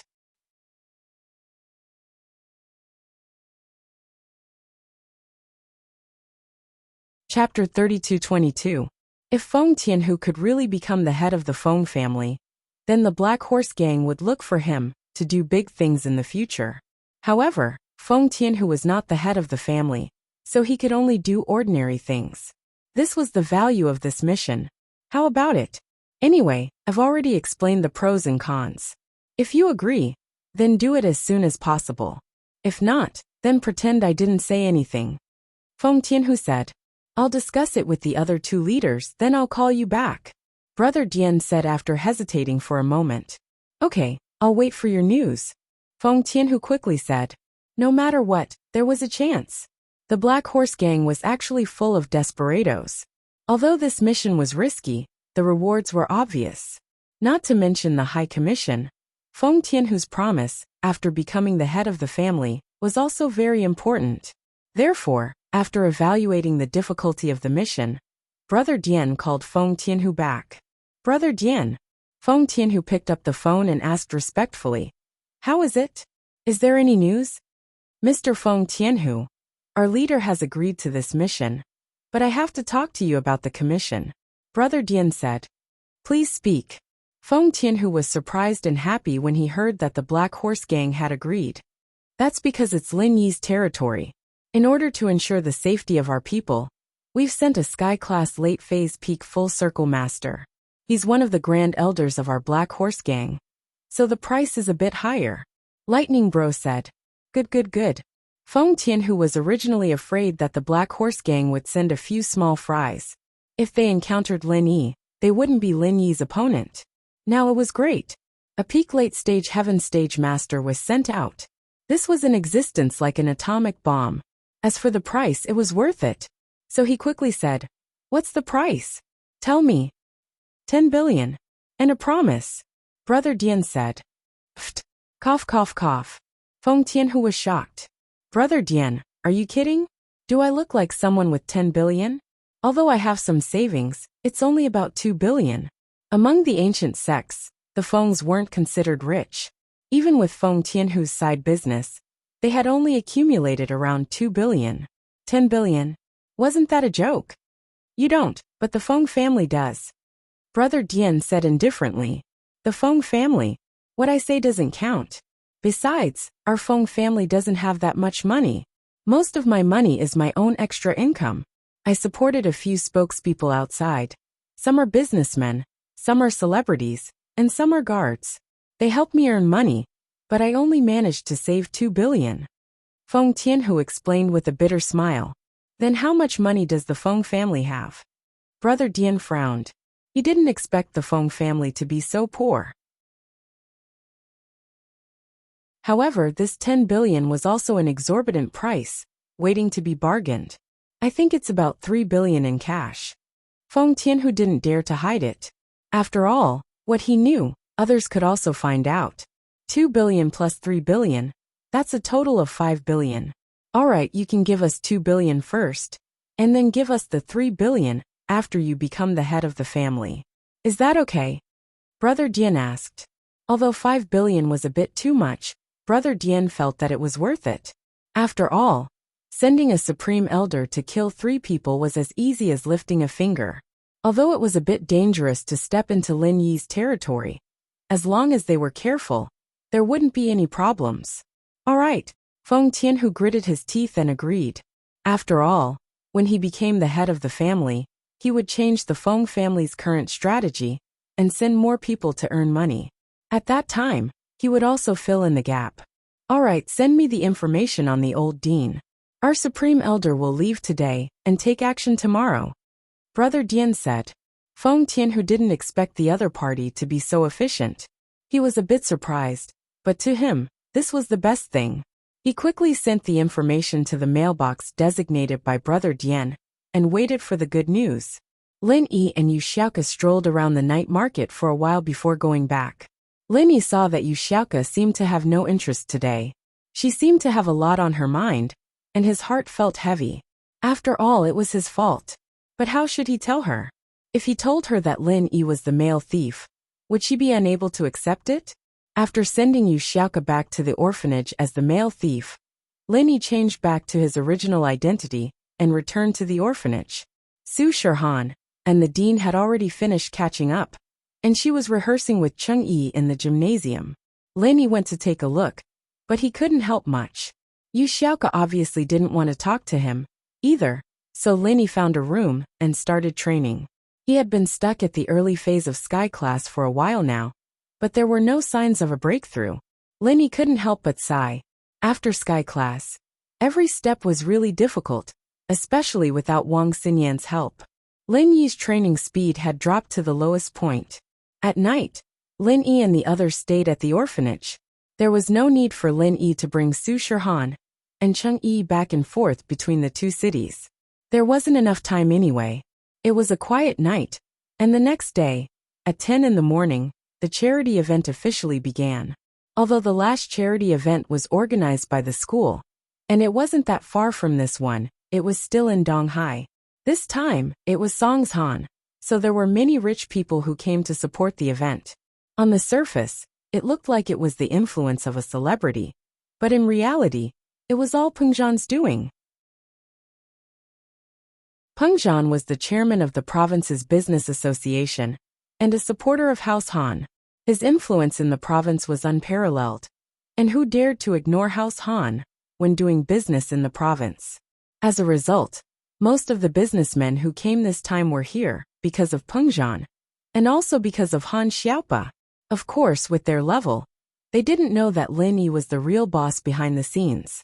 Han Xiaopa was only Lin Yi's follower, while Lin Yi was someone who could shake the ancient world with a stomp of his foot.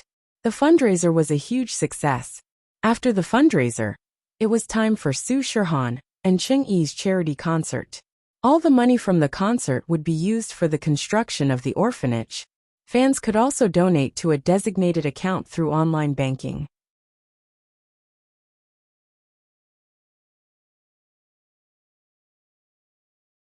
Chapter 32-23. The last time they came to the concert, it was him, Miss Shu and Xiao Xiao, right? At that time, Su Shirhan was having a headache, and he helped her backstage. In the blink of an eye, things had changed. Miss left, Xiao Xiao left, Shu also left, and Su Shirhan after finding her mother. Her headache should be gone by now, right? The concert was exceptionally successful. Su Shirhan and Qingyi were very good at stirring up the atmosphere of the scene.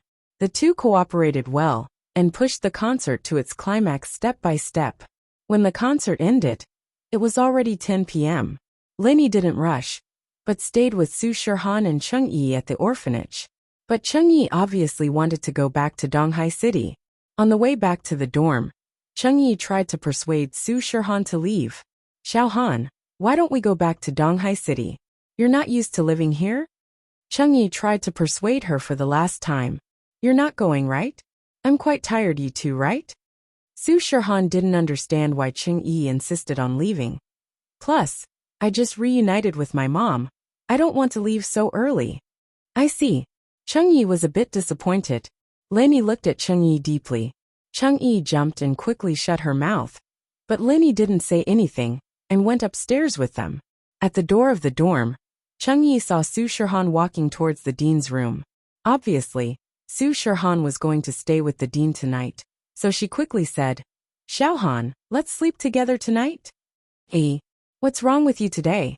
Su Shirhan looked at Chengyi strangely. When we were in Donghai City, didn't we sleep together every day?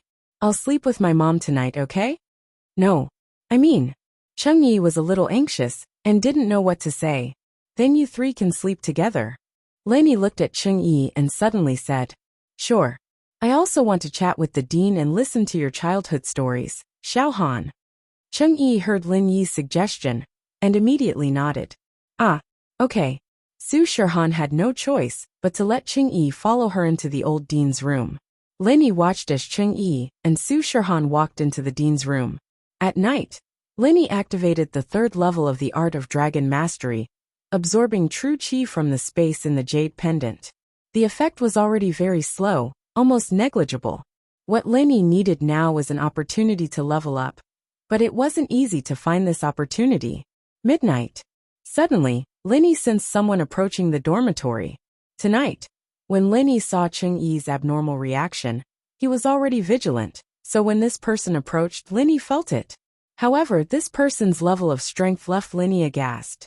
A perfect Heaven Realm Peak late-stage expert. Zongzhan. Where did such an expert come from? Who was he after? Was it himself or Su Shirhan? Lenny frowned. If this person wasn't after Lenny, then he could still escape if he wanted to.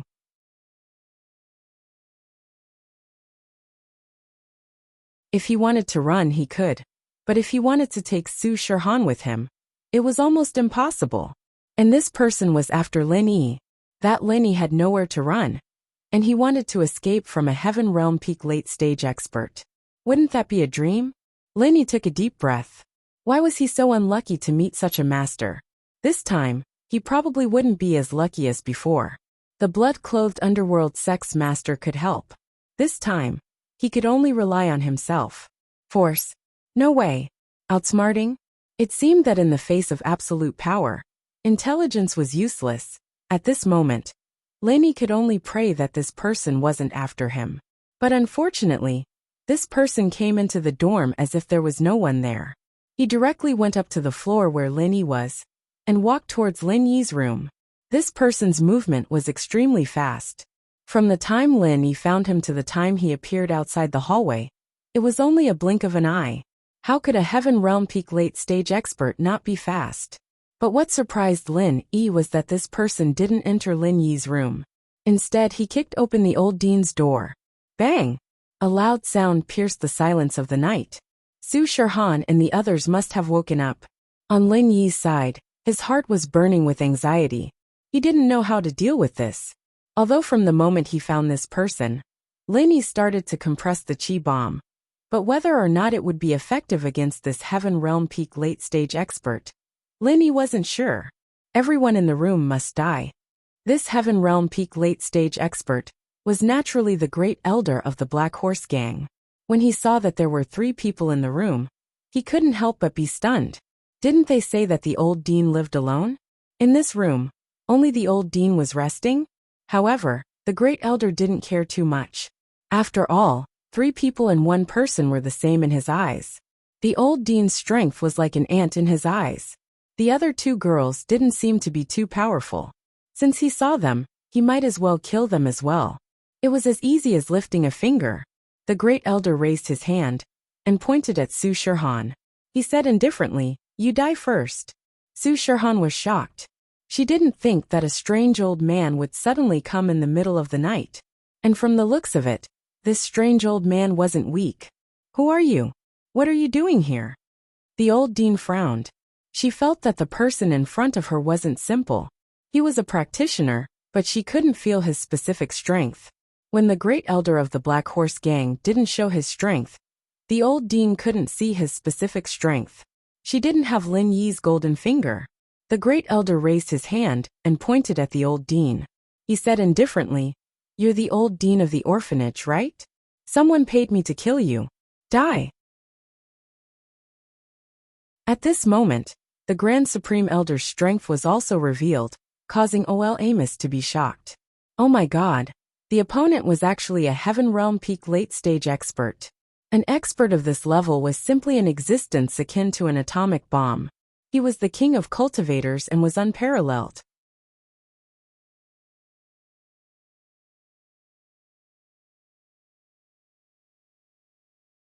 Chapter 32-24. However, the dean still frowned and asked, "Are you from the Dongfang family, or the ancient Feng family?" "Neither, no need to guess, I won't tell you." The great elder shook his head indifferently, as if he didn't want to waste time with the dean. "You can die now." Wait. Shirhan was shocked. She didn't think that a strange old man would come in the middle of the night. And from the looks of it, this old man wasn't weak.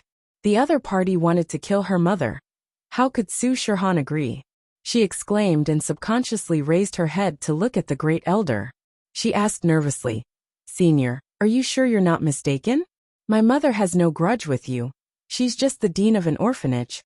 Why would someone pay to kill her?" "Yeah. Did you make a mistake?" Cheng Yi didn't think that this person would choose to attack when she and Shirhan were in the room. And with the Black Horse Gang's style of doing things, they either don't make a move, or they don't show mercy. In other words, everyone in this room was going to die, including her and Shirhan. This wasn't what Cheng Yi wanted to see, so she wanted to retreat. "Han, let's go get Mr. Lin." As she spoke, Cheng Yi pulled Su Shirhan towards the door. "What? Want to run?" The Grand Elder mockingly looked at Cheng Yi, who was pulling Su Shirhan towards the door, and a cold smile appeared on his face. This caused Cheng Yi's footsteps to slow down. Cold sweat immediately broke out on her forehead. "There's no mistake. I don't need you to tell me what to do. And you guys will die too. Everyone in this room will die." The Great Elder looked at Cheng Yi and sneered. "Since you're in a hurry to leave, then you die first. I'll send you on your way." Then, the Great Elder raised his hand and pointed at Cheng Yi, about to kill her. Cheng Yi regretted it. She had only said a few words, and the Grand Elder had shifted his target to her? He was ready to kill her. This made Cheng Yi feel helpless, but there was nothing she could do. She could only force herself to beg. "Let's talk this out. Is it a misunderstanding?" "No. Are you looking for my mother? I am her daughter. Every debt has its debtor. This is my friend. She is an outsider. It has nothing to do with my mother. Please let her go. Me and my mother can stay here." Shirhan wasn't stupid. The dean was an Earth-class late-phase peak master. She didn't dare to act rashly. The person in front of her must be very powerful. And this person came for her mother. Then, Cheng Yi was innocent. She didn't want to implicate Cheng Yi. So Su Shirhan stood in front of Cheng Yi. He protected Cheng Yi, and said with a determined look in his eyes.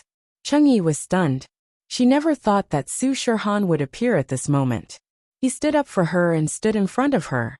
At this moment, Cheng Yi's nose turned sour. Su Shirhan.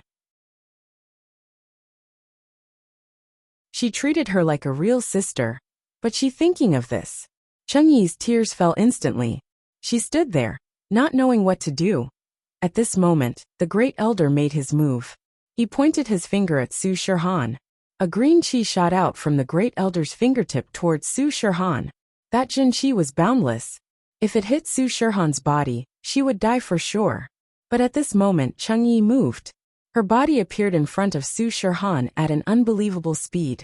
She used her body to block the chi shot out by the Great Elder. Boom! Cheng Yi's chest had a big hole in it. Cheng Yi's whole body flew backwards and smashed into Su Shirhan. But her speed wasn't affected much. Both of them slammed into the wall, making a muffled sound like thunder. Pff! Su Shirhan spat out a mouthful of blood. Although the Zhen Qi didn't land on her, as it was blocked by Cheng Yi. Cheng Yi's injury was added to Su Shirhan's body.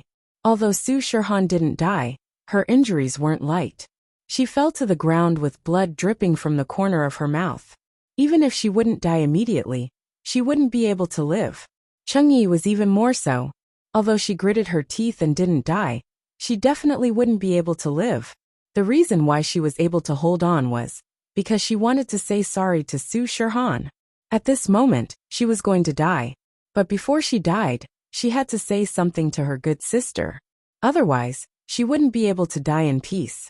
Actually, what happened in the room happened in the blink of an eye.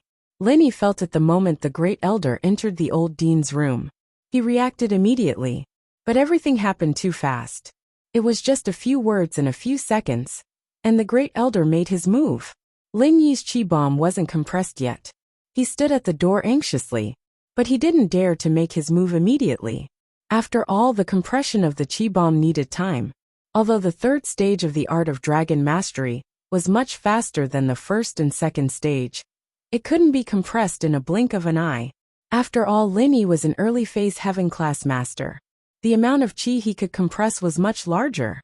If he compressed it according to the previous amount, he could compress it in a blink of an eye. But it would be useless.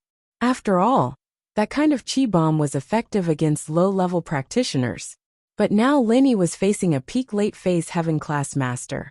Even if Lin Yi compressed all the chi in his body, he might not be able to cause much damage to the person in front of him, let alone the small-scale chi bomb from before. One had to know that a heaven-class master's ultimate move was a landslide. Their body was even more powerful. Lin Yi couldn't help but be more cautious. The person at the door, you've been watching for so long. Come in and die together.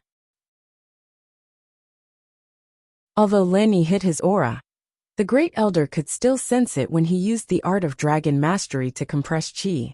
Lin Yi couldn't help but smile bitterly. It seemed like he had to face it eventually. Moreover, Su Shirhan and Cheng Yi's injuries weren't light.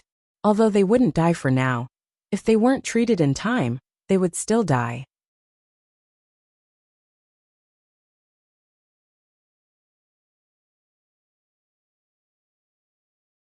Chapter 32-25. A puny heaven-class early phase actually thinks he's some big shot? The Grand Elder looked at Lin Yi's pretentiousness and found it funny. Did he really think he was some big shot? Didn't anyone tell you that Songshan City and Donghai City are my back garden? You came here to kill people and didn't even tell me? Lin Yi asked indifferently. What do you mean? Your back garden? Who are you? The Grand Elder frowned slightly and felt that something was wrong. This heaven-class early phase master in front of him was a bit too calm. Wasn't he? Either he had something to rely on, or he didn't know what was good for him. However, how many cultivators who could reach the early stage of heaven rank were hotheads? Which one of them didn't put in a lot of effort? So the Grand Elder was a bit unsure. Lin Yi, a wandering cultivator. Lin Yi said indifferently and said, It's your turn to introduce yourself. Lin Yi. You're Lin Yi. The Grand Elder of the Black Horse Gang subconsciously moved to the side, as if his tail was stepped on. He said in shock, You're that Lin Yi? Songshan City and Donghai City, how many Lin Yis are there? Lin Yi said coldly. Don't you know that the person I'm protecting is the superstar Su Shirhan? For her, I killed Dongfang Yinxing and Purin Tianzuan. And now you beat her until she vomited blood, and even want to kill her mother? The Grand Elder of the Black Horse Gang's heart tightened. Motherfucker. What he was afraid of came true. He came to Songshan City, and chose to make a move in the middle of the night to avoid Lin Yi, and not attract Lin Yi's attention. After all, Lin Yi was a person who had been rumored to be a godly existence in the ancient world. He was simply a monster, killing a heaven-class late-phase master in a second. Even the Grand Elder himself didn't dare say that he could kill a heaven-class late-phase master in a second. What kind of strength was this? Isn't this a little too powerful? So it's her. However, there was already enmity between them. The Supreme Elder of the Black Horse Association could only look at Lin Yi vigilantly and said, "All right, what do you want? I know you were hired by someone. Tell me who the mastermind is, then leave behind 2 great recover pills, and I will let you go." Although Lin Yi's words were very arrogant, they were also considered.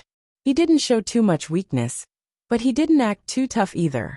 After all, Lin Yi was also afraid that the person in front of him would act in desperation.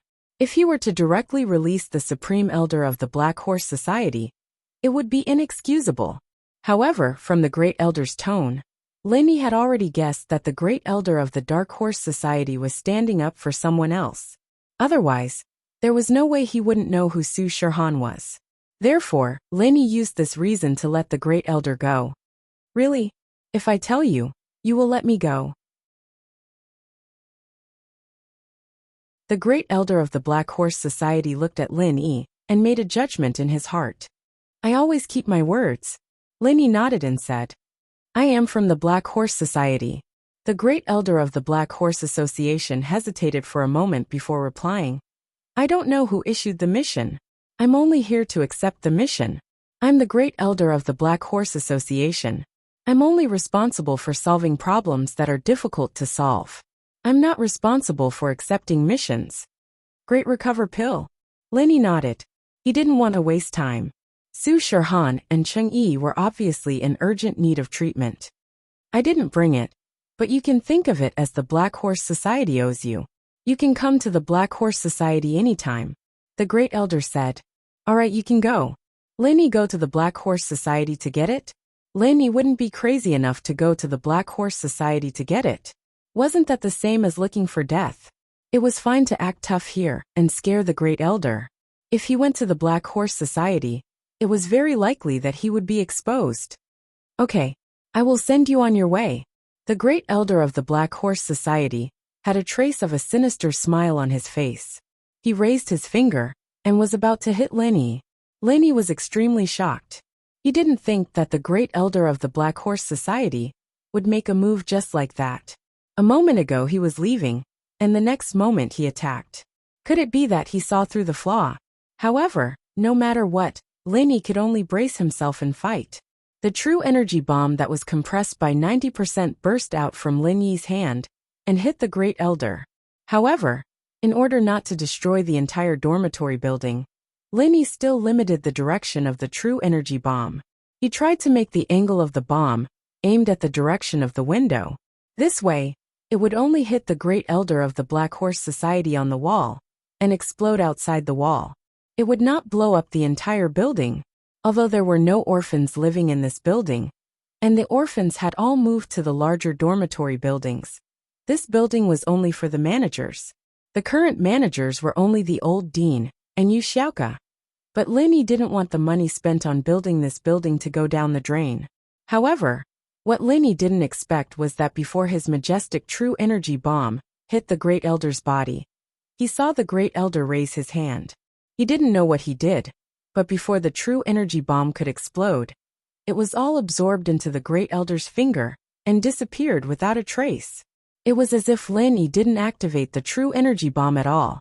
Where did the true energy bomb go? Lin Yi was incomparably horrified. In the next moment, from the Great Elder's fingertips, a cyan true energy suddenly shot towards Lin Yi. Lin Yi's reaction was relatively fast. When he was an assassin, he learned the butterfly microsteps from his master, so he didn't let the true energy hit his vital parts.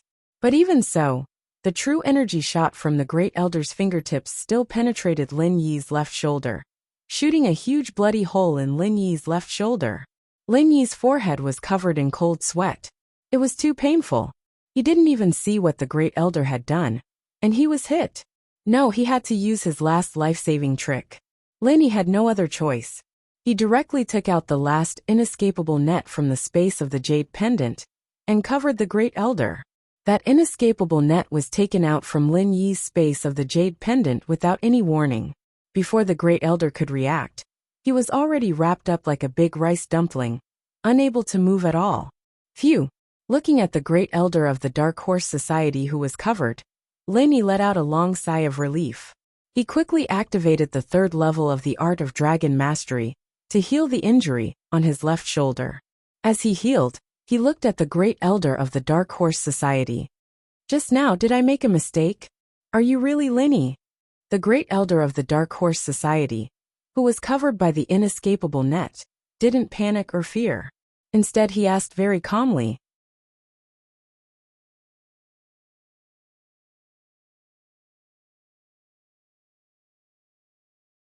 Chapter 32-26. You're right, but the rumors aren't true. That move you used just now would have killed a Sky-class mid-stage peak. But a Sky-class late-stage peak wouldn't be affected at all, let alone me. The Great Elder said faintly, If you're really Lin Yi, then Pure Yin Tianzuan and Dongfang Yinxing didn't die in your hands. The one who killed them was someone else. That's right, it was someone else. I'm just puzzled, why would you suspect me? Lin Yi said as he walked towards Su Shihan and Cheng Yi. Both of them were heavily injured, but Cheng Yi's injuries were more severe. At this moment, Cheng Yi's breathing became heavy. She stuttered, Xiaohan. I'm sorry, Yi. Why do you say that? You saved me, why would you be sorry? Su Shihan was confused, but Lin Yi interrupted their conversation. He put his hand on Cheng Yi's pulse and said faintly, Shut up if you want to live. Ah. Cheng Yi froze. She didn't think that Lin Yi would save her first, and not Su Shihan. It was possible that Lin Yi didn't see through her identity, but she was surprised that he saved her first, and not Su Shihan. Xiaohan's injuries aren't as serious as yours. You're dying. Lin Yi didn't care what Cheng Yi was thinking. He activated the third stage of the Art of Dragon Mastery, and started healing Cheng Yi. Lin Yi's shoulder injury wasn't healed yet, but it wouldn't affect anything. So Lin Yi started healing Cheng Yi first. Since I accepted this mission and came to Songshan City, I naturally know that there's a person called Lin Yi in Songshan City and Donghai City. This is his territory. The Great Elder of the Black Horse Gang didn't feel like a prisoner at all. It was as if Lin Yi couldn't do anything to him. He just told Lin Yi like he was telling a story. I've researched this person, but what you did just now was different from what you did before. Oh. What did he say? Lin Yi frowned slightly. He didn't expect the Great Elder of the Black Horse Club to be so easy to talk to. He answered truthfully when he asked. It seemed that the Great Elder of the Black Horse Club didn't put Lin Yi in his eyes at all. Actually, it's very simple. I hurt the people around you, and I almost killed them. According to the legendary Lin Yi's character, he would be furious for the sake of his women. If you really had the ability to instantly kill a peak late-stage heaven-rank powerhouse, you would have definitely killed me the moment you appeared. You wouldn't have said so much nonsense. The Supreme Elder of the Black Horse Association was obviously a thoughtful and cautious person.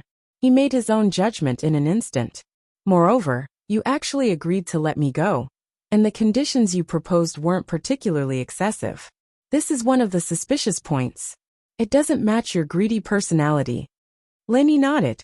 He had realized this before, but there was nothing he could do. Su Shihan and Cheng Yi's lives were in danger. Lin Yi didn't want to argue with the Great Elder of the Black Horse Club to avoid unnecessary trouble.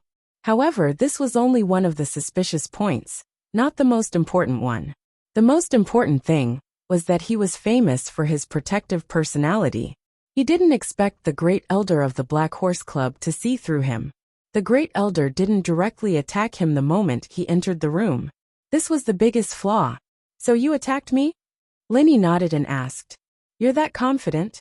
Of course, there's one more thing. When you were at the door just now, you had been circulating the mantra. I could feel it. This also means that you appeared the moment I entered the house. But you didn't come in. You didn't stop me when I made my move. Instead, you only came in after I spoke. This also means that you are afraid of me. The Great Elder of the Black Horse Club continued. After you came in, you didn't immediately attack. Instead, you continued to use the mantra. This also proves this point. If you really could instantly kill a peak late-stage heaven-rank powerhouse, you wouldn't have to be so nervous to use the mantra. You're showing your fear. So that's how it is. Lenny smiled bitterly. This was another big flaw that wasn't any less than the previous one. So in summary, these 3 suspicious points make me sure that you're just an empty shell. The great elder of the Black Horse Club said indifferently. However, if I didn't have a trump card, even if I had doubts, I wouldn't have attacked you directly. I would have left this place and wouldn't have caused unnecessary trouble. But I have a trump card. This is the biggest reason I attacked. The suspicious point is that I'm just an assistant. After listening to the words of the great elder of the Black Horse Club, Lenny couldn't help but suck in a breath of cold air. This person was really smart and calm. If he didn't get rid of this person, he would probably be a big problem in the future. However, how could he get rid of him? In fact, from the moment Lin Yi used the inescapable net to trap the great elder of the Black Horse Club, he had been thinking about how to get rid of him. With Lin Yi's strength, he couldn't kill him at all.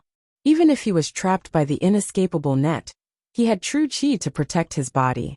No matter how Lin Yi hit him, he wouldn't be able to kill him. And he also said that the power of Lin Yi's current moves couldn't cause him any harm. This was the thing that Lin Yi was most conflicted about. He had obviously caught the other party, but he couldn't do anything to him. It was estimated that the great elder of the Black Horse Club was well aware of this. That was why he was fearless and indifferently talked to Lin Yi. Your so-called trump card was the one that sucked away my true chi? Lin Yi asked. Yes. The great elder of the Black Horse Club didn't hide it. He directly nodded and said, Aren't you going to run? Why are you dawdling here? Don't you know that the inescapable net has a time limit? Time limit? Lin Yi was slightly surprised. He hadn't heard the Spider Clan mention it before. Generally, people who were trapped by the inescapable net couldn't escape from the inside. They would need help from the outside to open the inescapable net. But when it came to time limit, Lin Yi really didn't know. But thinking about it, this thing was a one-time use and had a lifespan. It was impossible to trap the great elder of the Black Horse Club for a lifetime, right?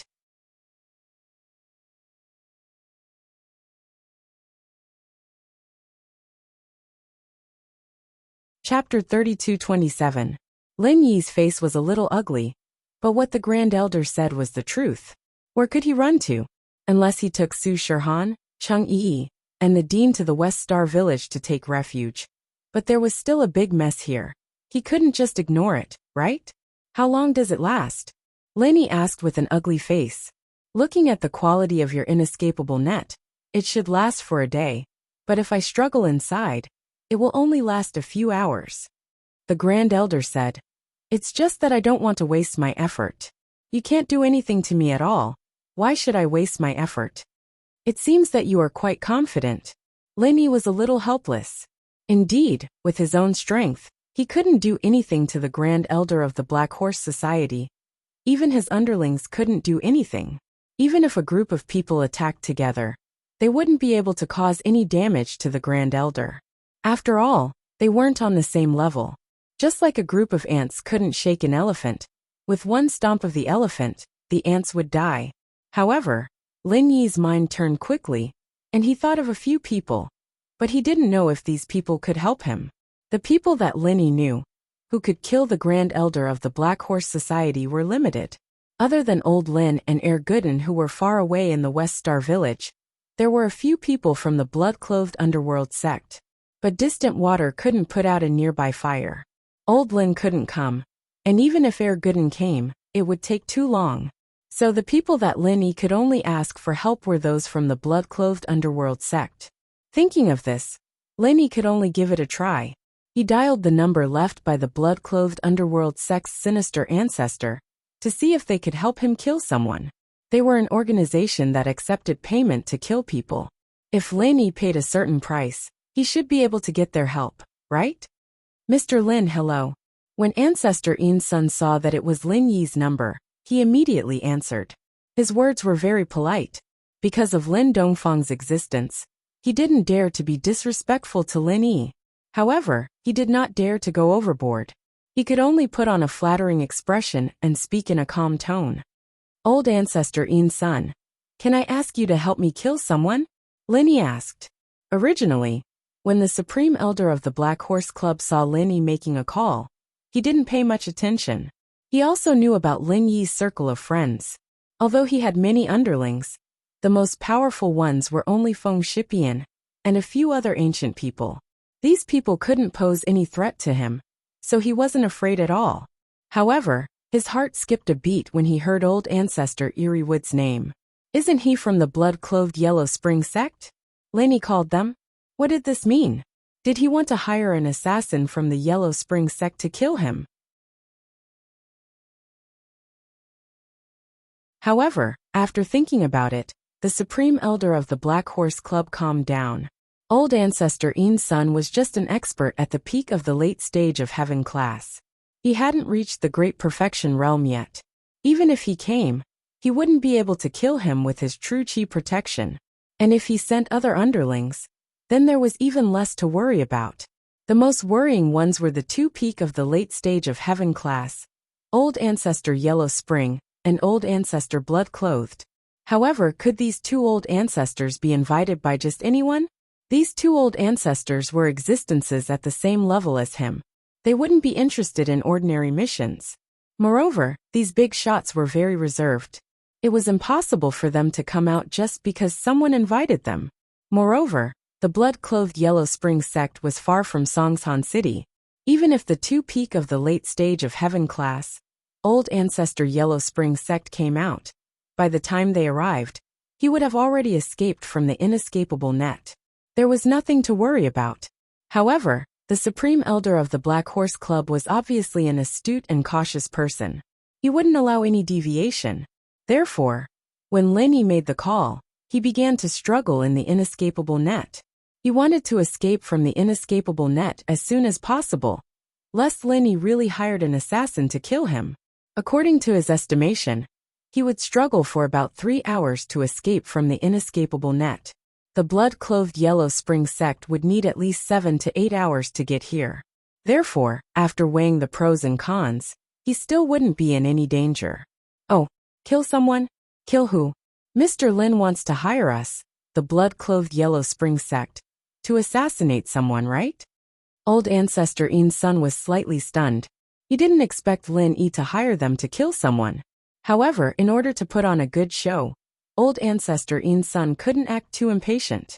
He couldn't say that as soon as Lin Yi called to kill someone, he would say yes, yes, yes. That would be too pretentious, and would easily expose him. Yes, this person is the Supreme Elder of the Black Horse Club. He has the strength of a peak of the late stage of heaven class. I've already used the inescapable net to trap him, but I can't kill him.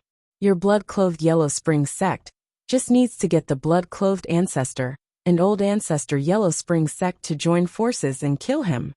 Lin Yi quickly explained in detail. He had already seen the Supreme Elder of the Black Horse Club struggling in the inescapable net. He didn't dare to be negligent. If the Supreme Elder struggled out, it would be a disaster. Therefore, he said concisely, the mission isn't dangerous and it's relatively easy. How about it? Are you interested, Old Ancestor Ian's son? Lin Yi had been an assassin before, so he knew some of the rules. The easier the mission, the lower the reward. However, because of the special level of the person to be killed, 2 important people were needed.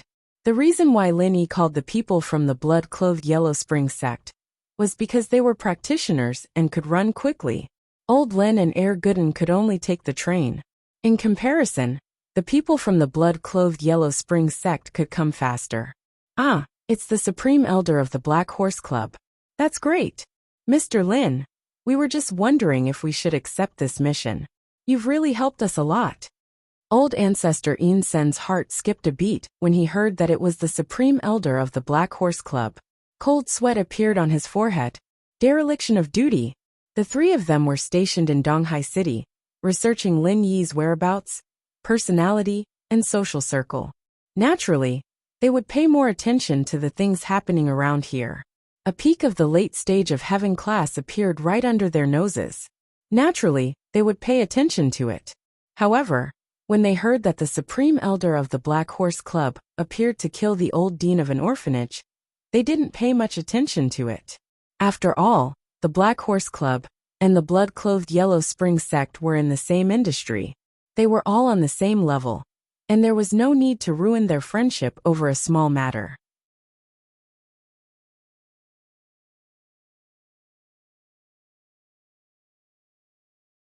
Chapter 32:28.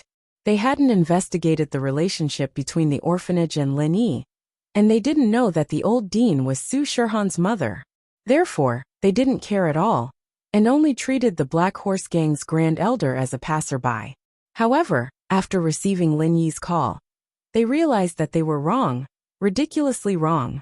The Black Horse Gang's Grand Elder actually went against Lin Yi, and after Lin Yi caught him, he even hired the Bloodcloth Underworld Gang's people to kill the Black Horse Gang's Grand Elder.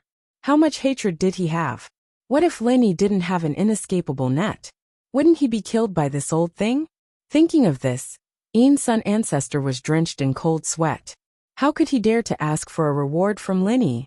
Therefore, he acted according to the situation and said so. Did I help? What did I help? Lin Yi was slightly stunned. It's like this, we are not far from here. We came here because someone gave us a new mission. The reward is very high, but the difficulty is also very high. It is to kill the Black Horse Gang's Grand Elder. The Eerie Forest Ancestor said, "This person is an expert at the peak of the late stage of heaven rank. We don't have the confidence to kill him without suffering any losses in a head-on clash. So when we were discussing a plan, Mr. Lin brought us good news. How about this? We will go over immediately. Count it as our Bloodcloth Underworld gang owes Mr. Lin a favor. If Mr. Lin needs anything in the future, contact me directly." After saying that, Yin's Sun Ancestor hung up the phone without waiting for Lin Yi to say anything. Obviously, Yin's Sun Ancestor knew that time was pressing and didn't dare to delay. However, Lin Yi looked at the phone in his hand in a daze, smiling bitterly in his heart. What is this? This is too strange. I originally wanted to hire the Bloodcloth Underworld gang to kill people, but I don't know if they would agree or what conditions they would propose. He was originally worried, but now he had inexplicably become the helper of the blood-clothed underworld sect. Not only did they send people to kill the Supreme Elder of the Black Horse Gang, but they also said that they owed him a favor. Lin Yi shook his head. Strange things happened every year. The Yellow Spring sect had a lot of bloodshed. It was the same last time. However, Lin Yi felt that the people from the Blood Underworld sect were very good. If the other party did not say anything and instead agreed to Lin Yi's request, not only could they earn a commission from Lin Yi, but they would also not owe Lin Yi a favor. Moreover, they could complete their mission of killing the Supreme Elder of the Black Horse Gang. It was killing 3 birds with 1 stone. However, the Bloodcloth Yellow Spring sect didn't do so. What a kind sect. Of course, this was just Lin Yi's impression. He wondered if other cultivators, sects, and families who had dealings with the Bloodcloth Yellow Spring sect would vomit blood. Was the Bloodcloth Yellow Spring sect kind? Honest my ass. How could this kind of assassin organization talk about favors with you? Was he sleep-talking? However, Lin Yi didn't know much about the ancient world. He didn't know what the Bloodcloth Yellow Spring sect was like in the past. After these 2 encounters, he felt that the Bloodcloth Yellow Spring sect was really a good person. Looking at the struggling Supreme Elder of the Black Horse Gang in front of him, Lin Yi's mouth curved into a mocking smile. If the Bloodcloth Yellow Spring sect was on the other side of the sect, they would have rushed over quickly. However, Lin Yi was still worried. He didn't know if the Supreme Elder of the Black Horse Gang would be able to struggle out of the trap. But now, he didn't have to worry about this because the Bloodcloth Yellow Spring sect was nearby. Cheng Yi didn't expect Lin Yi to know someone from the Bloodcloth Yellow Spring sect. She was a bit surprised, but she felt her injuries gradually getting better. Her heart was filled with guilt. If she had died just now, she would have died. But now she was alive again. How would she face Su Shihan in the future? Alright, you won't die. Earth-class early phase master. Lin Yi faintly whispered in Cheng Yi's ear. He used Zhen Qi to transmit sound so others couldn't hear. However, Chung Yi's face flashed a trace of astonishment. Lin Yi actually knew her strength level? That wasn't right. She'd never shown it in front of him before. How did Lin Yi know? Even when Lin Yi healed her, she didn't use Jin Qi to heal herself. And before, when she took the blow from the Supreme Elder of the Black Horse Gang, she did use Jin Qi to protect her body. But at that time, Lin Yi hadn't entered the door yet. And there was so much Jin Qi in the room. There was the deans and the Supreme Elders. Lin Yi shouldn't be able to tell who was who, right? Lin Yi, how did he know? However, being surprised was just being surprised. Before she could ask, Lin Yi had already turned to heal Su Shihan. He didn't give Qing Yi a chance to ask. The Supreme Elder of the Black Horse Gang kept struggling in the net. The defense of the net was very good. No matter how the Supreme Elder used his moves, it was like hitting cotton. Moreover, the net was one way. It couldn't be attacked from the inside, but it could be attacked from the outside. So this was the reason why the Supreme Elder was struggling so hard. He wanted to break free and escape. Right now, whether or not he could kill Lin Yi, and these people in front of him was no longer important. For the Supreme Elder of the Black Horse Gang, escaping was the most important thing. He didn't want to die in the hands of the blood-clothed Yellow Spring sect. However, how could the net of the Spider Clan be broken so easily? The Great Flame Lion Clan's ability to spit fire from the inside was limited. Only when a few Great Flame Lions spit fire from the outside could it be broken. No matter how powerful the Grand Supreme Elder of the Dark Horse Association was, he was still a human cultivator. Compared to those powerful spirit beasts, there was still a difference. Previously, he also heard Lin Yi's phone call. He was a peak late-stage heaven class master. The room was very quiet. It wasn't difficult to hear the voice of the gloomy ancestor from Lin Yi's phone. He didn't understand. Why did the blood-clothed Yellow Spring sect receive a mission to kill him? Who wanted to kill him? He was the Supreme Elder of the Black Horse Gang. He rarely left the sect. During this time, he didn't have any enmity with anyone. So, which bastard hired the blood-clothed Yellow Spring sect to kill him? What made him most depressed was that the blood-clothed ancestor, and the gloomy ancestor were all nearby. Then if they came, wouldn't he be dead? How could there be such an unlucky thing in this world? So he didn't care about what Lin Yi said. All threats were useless. The only thing he could do was to break free and escape.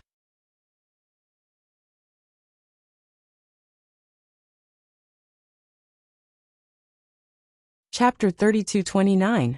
He took in a deep breath, and a mocking smile appeared on his lips. What were you doing just now? Trying to cram for the Buddha's feet. If you didn't talk nonsense with me just now, you might have escaped by now. Of course, even if the Grand Elder didn't talk nonsense just now, he definitely wouldn't be able to escape now. Lin Yi's words were just to disturb his mind, so that the Grand Elder wouldn't be able to escape in one piece. In fact, although Lin Yi was mocking him, his eyes didn't even blink as he stared at the inescapable net. When the inescapable net loosened a little, he would escape immediately. At this time, Xiaoke and Xiaoqin also heard the movement and came to the door of the room. However, when they saw the strange scene inside, they didn't dare to rashly enter the door. The dean, on the other hand, didn't know what to say at this moment. She was a little dumbfounded looking at everything that was happening in front of her. Dean, take Xiaohan, Yi, and Xiaoke away from here first. Go somewhere else to rest. Lin Yi said to the dean, because Lin Yi couldn't guarantee that the Grand Elder wouldn't be able to escape from the inescapable net before the people from the Bloodcloak Underworld sect arrived. If he really did escape, then it would be fucked. He had to hold back at all times. Moreover, when the people from the Bloodcloak Underworld sect came to kill the Grand Elder, the process would definitely be very bloody. After all, if he didn't die in one hit, they would have to fight many times. That would be a bit cruel. Okay, I understand. The dean nodded. She knew that they were causing trouble for Lin Yi by staying here. If there was trouble later, Lin Yi would have to take care of them, and it would be easy to be distracted. So, the dean came back to her senses and brought Su Shihan, Cheng Yi, and Xiaoke out of the room. Although Su Shihan and Cheng Yi had a lot of questions to ask Lin Yi, they knew it wasn't the right time. After the dean and the others left, Lenny let out a sigh of relief. He looked at the backs of these people until they disappeared. Only then did he turn his head to look at the Supreme Elder of the Black Horse Gang. Hey, you're about to die. Tell me the truth. I don't believe that the Black Horse Gang didn't tell you who sent you on this mission before you left. Humph. The Supreme Elder of the Black Horse Association obviously didn't put Lenny in his eyes. He coldly snorted and didn't say anything. Hee. Lenny frowned slightly and chuckled. He knew that he wouldn't be able to get anything out of him. It would be extremely difficult to pry any secrets out of an expert like the Supreme Elder of the Black Horse Association. If he didn't want to say it, it would be useless no matter how much you asked. Time passed minute by minute. Even though Lenny was burning with anxiety, he didn't show it. On the other hand, the Supreme Elder of the Black Horse Association was burning with anxiety. He had struggled for more than 20 minutes, but this inescapable net was still tightly binding his body. It didn't loosen the slightest bit, which made him a little discouraged. If the people from the Blood Cloak Underworld sect were really nearby, half an hour was more than enough for these peak late phase and peak late phase heaven class masters. Sure enough, there was the sound of hurried footsteps coming from the corridor. The next moment, the Blood Cloak Ancestor, the Underworld Ancestor, and the Eerie Ancestor appeared at the door. The Supreme Elder of the Black Horse Association struggled for a while, but when he saw the three people at the door, he stopped struggling. He was a little disappointed because he knew that no matter how much he struggled, it was useless. The three people in front of him together could kill him. Even if he had true chi protecting his body, these three people took turns to attack him. He would die without a doubt. He was a person who planned before taking action. Since he knew the result, he wouldn't struggle needlessly. Who sent you to kill me? Our Black Horse Association and the Blood Cloak Underworld sect are similar in nature. We have always minded our own business. You know my identity and still came to kill me. Are you trying to start a feud? The Supreme Elder of the Black Horse Association gave up struggling and changed to a way to talk about feelings. Does the Black Horse Association have a business that reveals the identity of the employer? The Eerie Ancestor looked at the Supreme Elder of the Black Horse Association indifferently and said, "Why don't you tell me who sent you first?" The words of the Eerie Ancestor seemed to be sarcastic, but in fact, he was helping Lenny figure out the truth. He didn't know if Lenny knew the mastermind behind the scenes, but there was no harm in asking. This, if I say it, you'll say it? The Supreme Elder of the Black Horse Association was slightly stunned, but he asked mockingly, "Sure, I'll say it if you say it." The Eerie Ancestor said indifferently, "Good. I was sent by the ancient Feng family's Feng Tianhu. You should say it now, right?" In order to know the truth, the Supreme Elder of the Black Horse Association didn't intend to keep it a secret. He didn't want to die without knowing why. At least before he died, he should at least know how he died. The ancient Feng family's Feng Tianhu? I don't know him. The Eerie Ancestor shook his head as if he didn't care at all. Then he said, "Actually, it's not impossible to let you die knowing, but I'm afraid you won't be able to bear it. In fact, the person who hired us to kill you is the Black Horse Association." What? The Supreme Elder of the Black Horse Association's eyes narrowed, and a trace of disbelief flashed in his eyes. But then it became fierce. The president hired you.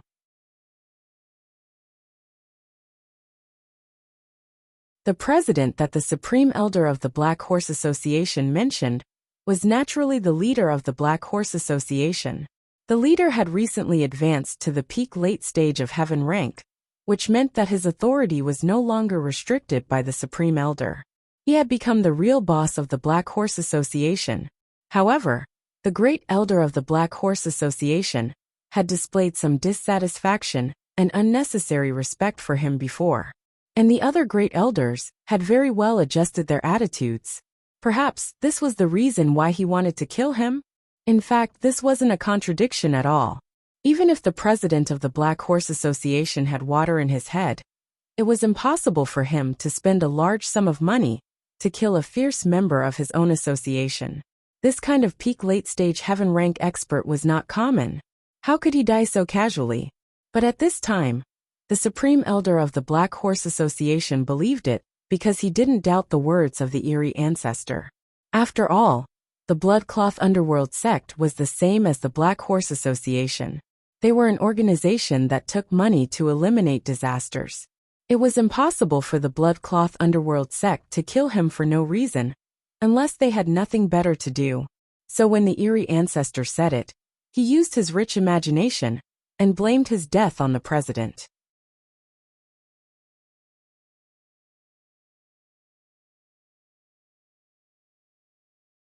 Chapter 3230. It's useless for me to say who it is. It's a small fry that we don't know. You know that our Bloodcloth Underworld sect is different from you guys. We don't need any promises. As long as the reward is enough, we will make our move. We won't ask too many questions. The Shady Forest ancestor waved his hand. He didn't expect that his casual words would actually hit the mark. This guy had a conflict with the leader of the Black Horse Society? Then there was no need to waste words. Small fry. The great elder of the Black Horse Society froze. He didn't suspect anything. How could a small fry from the Black Horse Society spend money to assassinate him? To be able to get the 3 ancestors of the Bloodcloth Underworld sect to make a move, how much would it cost? Feng Tianhu spent 5 billion. And a promise to get a great elder to make a move. If the 3 ancestors of the Bloodcloth Underworld sect were to make a move, and they didn't need promises, it would be at least 20 billion. There was no one else in the Black Horse Society who could take out 20 billion other than the leader. There was only one person in the entire Black Horse Society who could take out 20 billion. I know. Do it. Give me a quick death.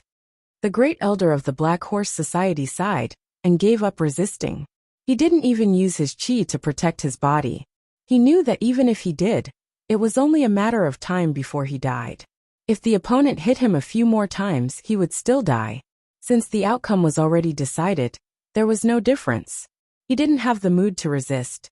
He might as well let the opponent give him a quick death. Straightforward. The Shady Forest ancestor was stunned and nodded.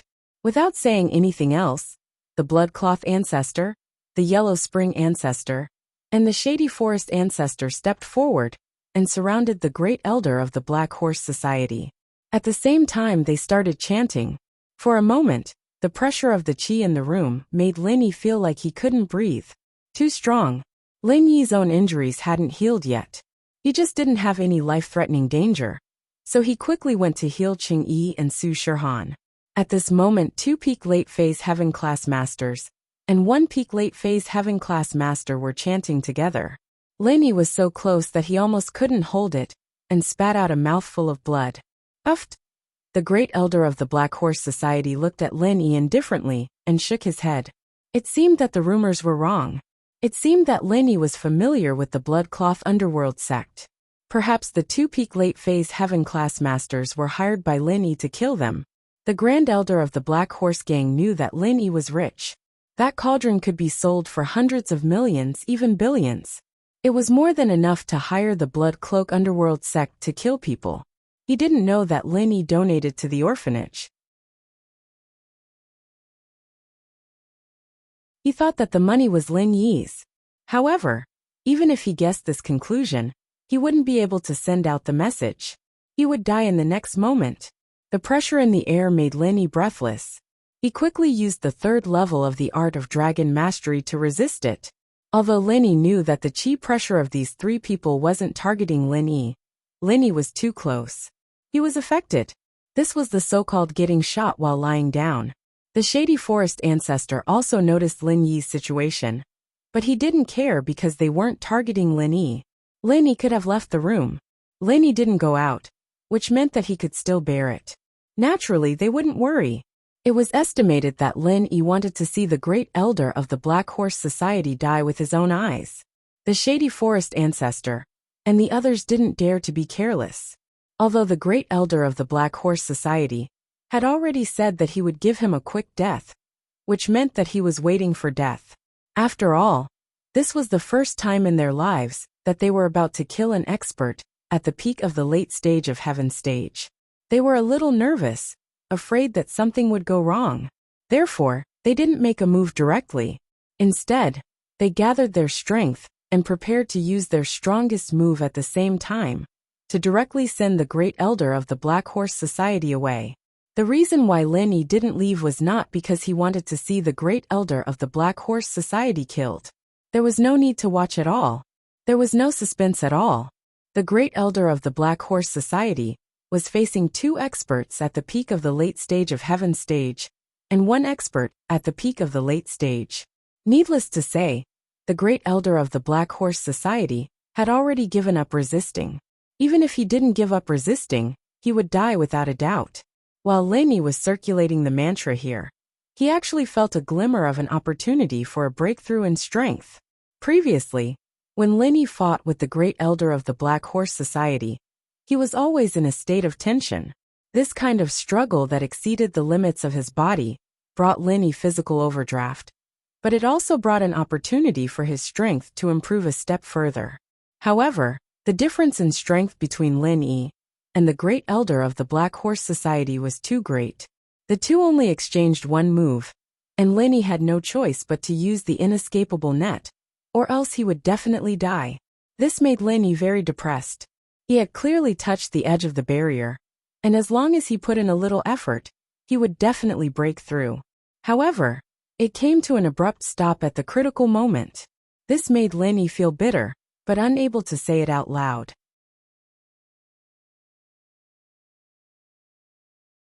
However, at this time, the 3 of them, Blood Cloak Ancestor, Netherworld Ancestor and Gloomy Ancestor, were circulating the mantra together. The pressure brought by this true energy was not a joke. While Lin Yi was shocked, he was also surprised and happy. The opportunity that was just a little bit away from was touched by Lin Yi again. Although the combined strength of these 3 people far exceeded the great elder of the Black Horse Society, the target of these 3 people was not Lin Yi. Lin Yi was only affected by the aftershock. And the aftershock of 1 person could not cause such great pressure to Lin Yi, but it was the aftershock of 3 people. Although for Lin Yi, 3 people was a little too much, and 2 was just right, but Lin Yi did not care so much. It was not easy to get an opportunity, and Lin Yi would not easily give up. If he gave up, who knew when the next opportunity would come? And although the pressure of these 3 people was great, it was not that Lin Yi could not bear it. He could barely resist it, but it was a little hard, and it was easy to vomit blood from internal injuries. Of course, internal injuries and vomiting blood were not afraid of Lin Yi, as long as he could level up. As for injuries, with the art of dragon mastery and the space of the jade pendant, it was easy to recover. Therefore, Lin Yi did not leave, but desperately circulated the mantra to resist the true energy pressure of the 3 ancestors. Although Gloomy Ancestor was puzzled by Lin Yi's action, he did not say much. In his opinion, Lin Yi was smarter than anyone else. At this time, he did not leave, but vomited blood to resist. There must be a reason for Lin Yi, so let him do as he pleased.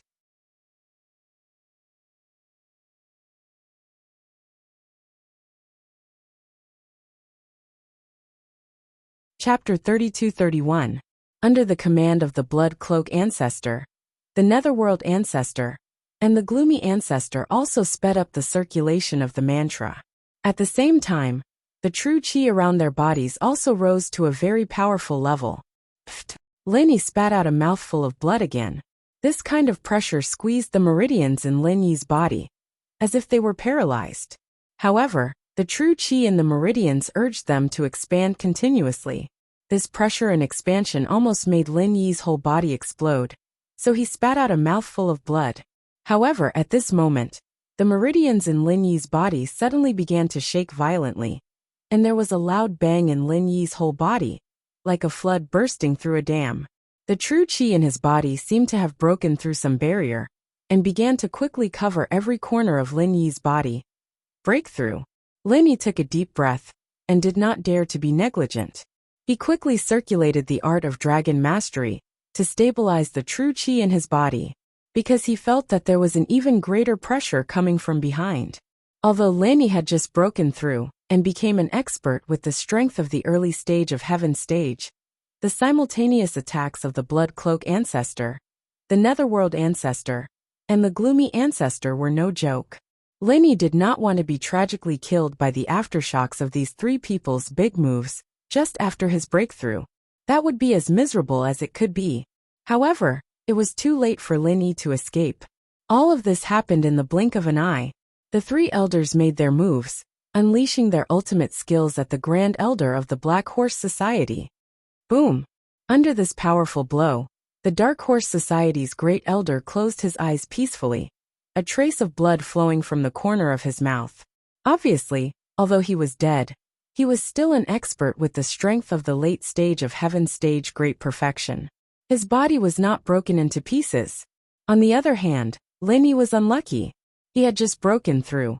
But he had to forcibly circulate the mantra to resist this even more powerful pressure.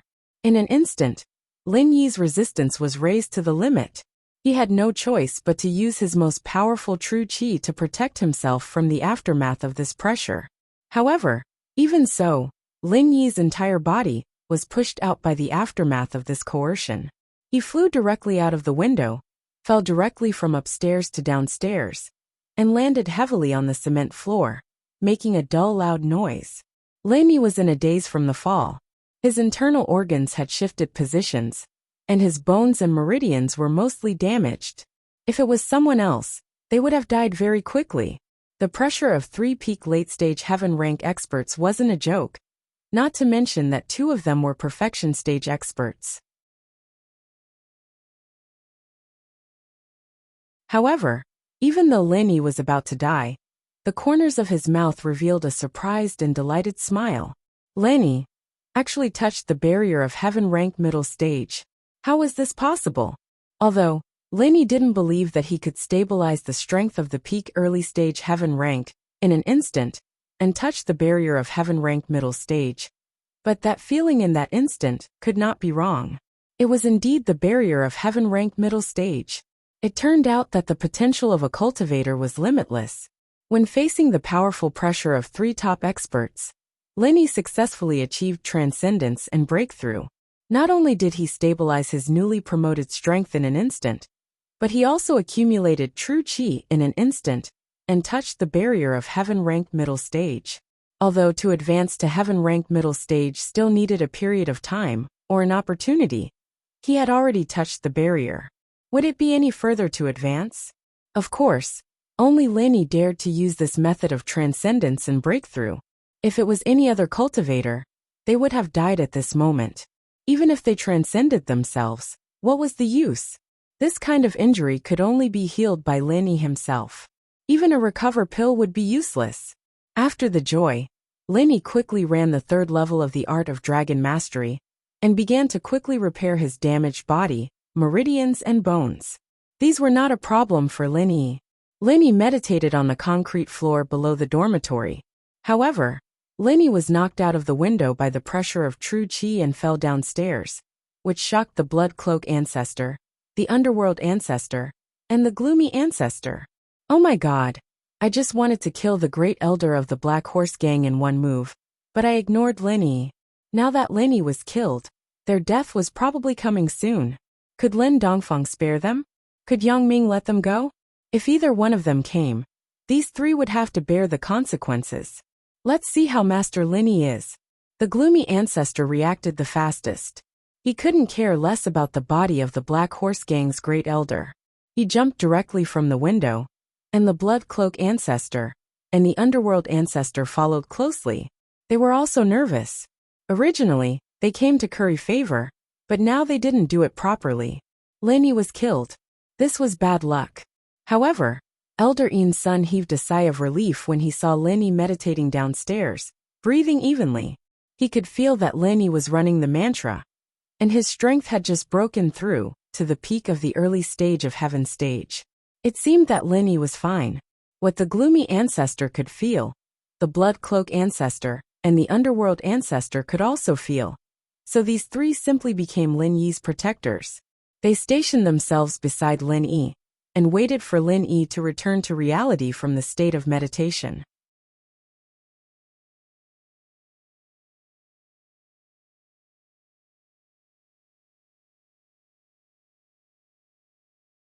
Although Lin Yi was cultivating, he could also feel the arrival of the Gloomy Ancestor and the other two, and they actually protected him. This made Lin Yi very surprised. He thought that they would leave after killing people. He didn't expect them to be so loyal and kind. The third level of the Art of Dragon Mastery's healing speed was very fast. Although Lin Yi was seriously injured, he recovered quickly. Soon, Lin Yi opened his eyes, stood up, and cupped his fist to the three ancestors sitting beside him. Thank you, three ancestors, for protecting me. Mr. Lin Yi, are you okay? When the gloomy ancestor saw Lin Yi standing in front of him full of energy, he immediately breathed a sigh of relief, but his heart was full of admiration. He is indeed the grandson of Lin Dongfang, the disciple of Mr. Yang Ming. He is so powerful. He can break through in the pressure and heal himself. But thinking about it, how could these two juniors that he valued be bad?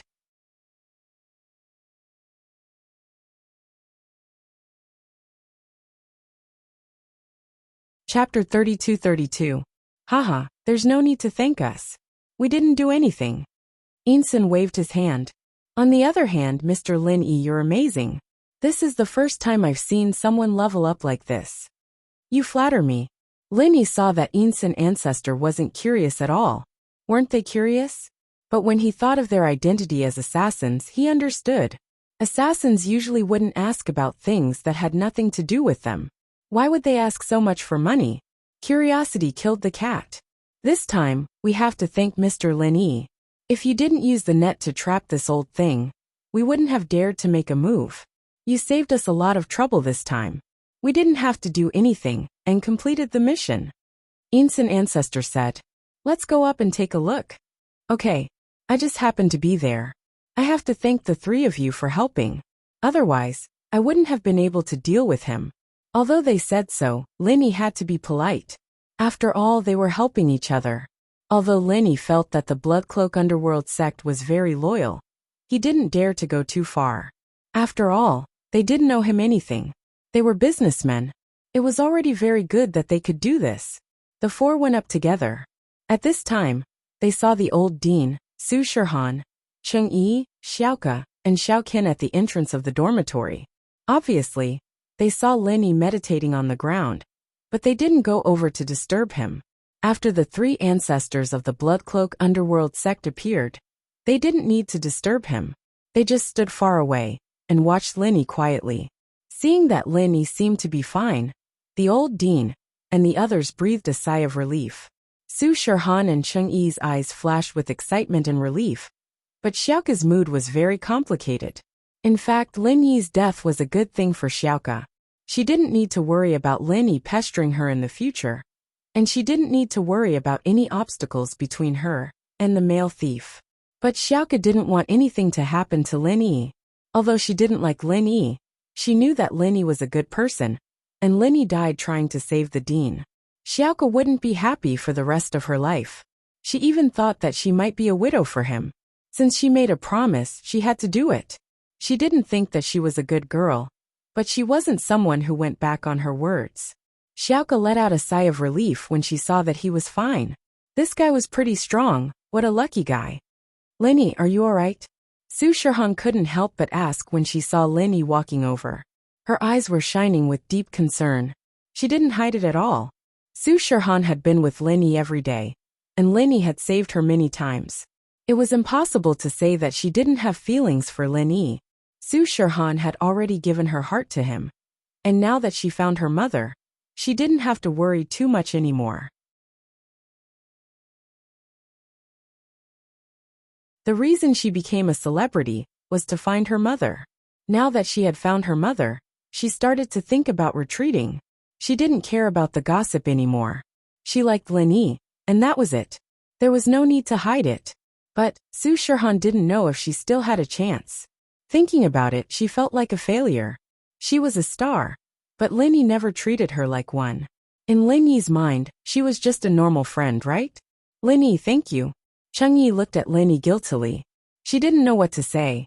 Lin Yi knew that she was an Earth class? Did Lin Yi know about the things he had done to Xiaohan?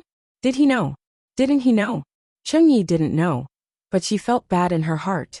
But a lot of times people couldn't help themselves, right?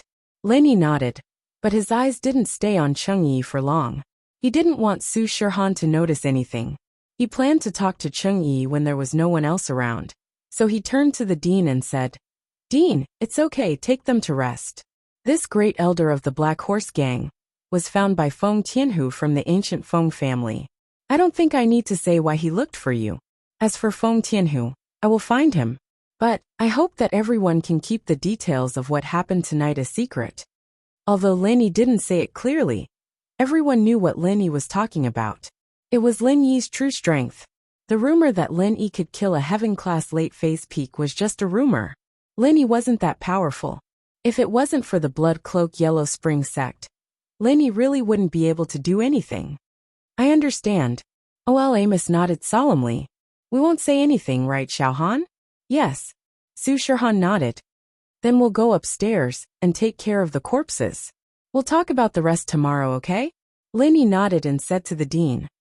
Okay. The dean was tired as well. He nodded and brought Su Shihan and the others to rest. Xiaoke, on the other hand, didn't say anything. When Lin Yi turned around and was about to leave, Xiaoke suddenly said, Lin Yi, I will keep my promise. Xiaoke made a decision at this moment. She wanted to tell the male thief that she had made up her mind.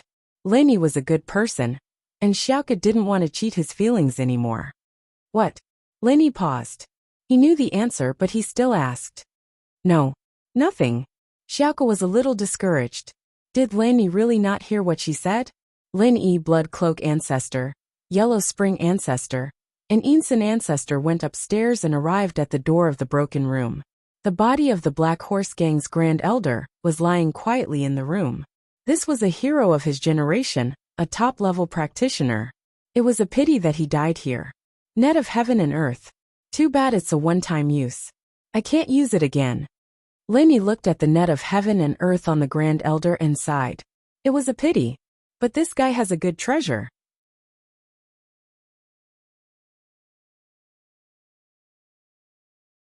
Compared to your net of heaven and earth, it's not bad. Old Ancestor Insun pointed at the Supreme Elder of the Black Horse Gang and said, the divine weapons of these top-notch experts were all listed in the primordial era. Old Ancestor Insun of the blood-clothed Yellow Spring sect naturally knew about them.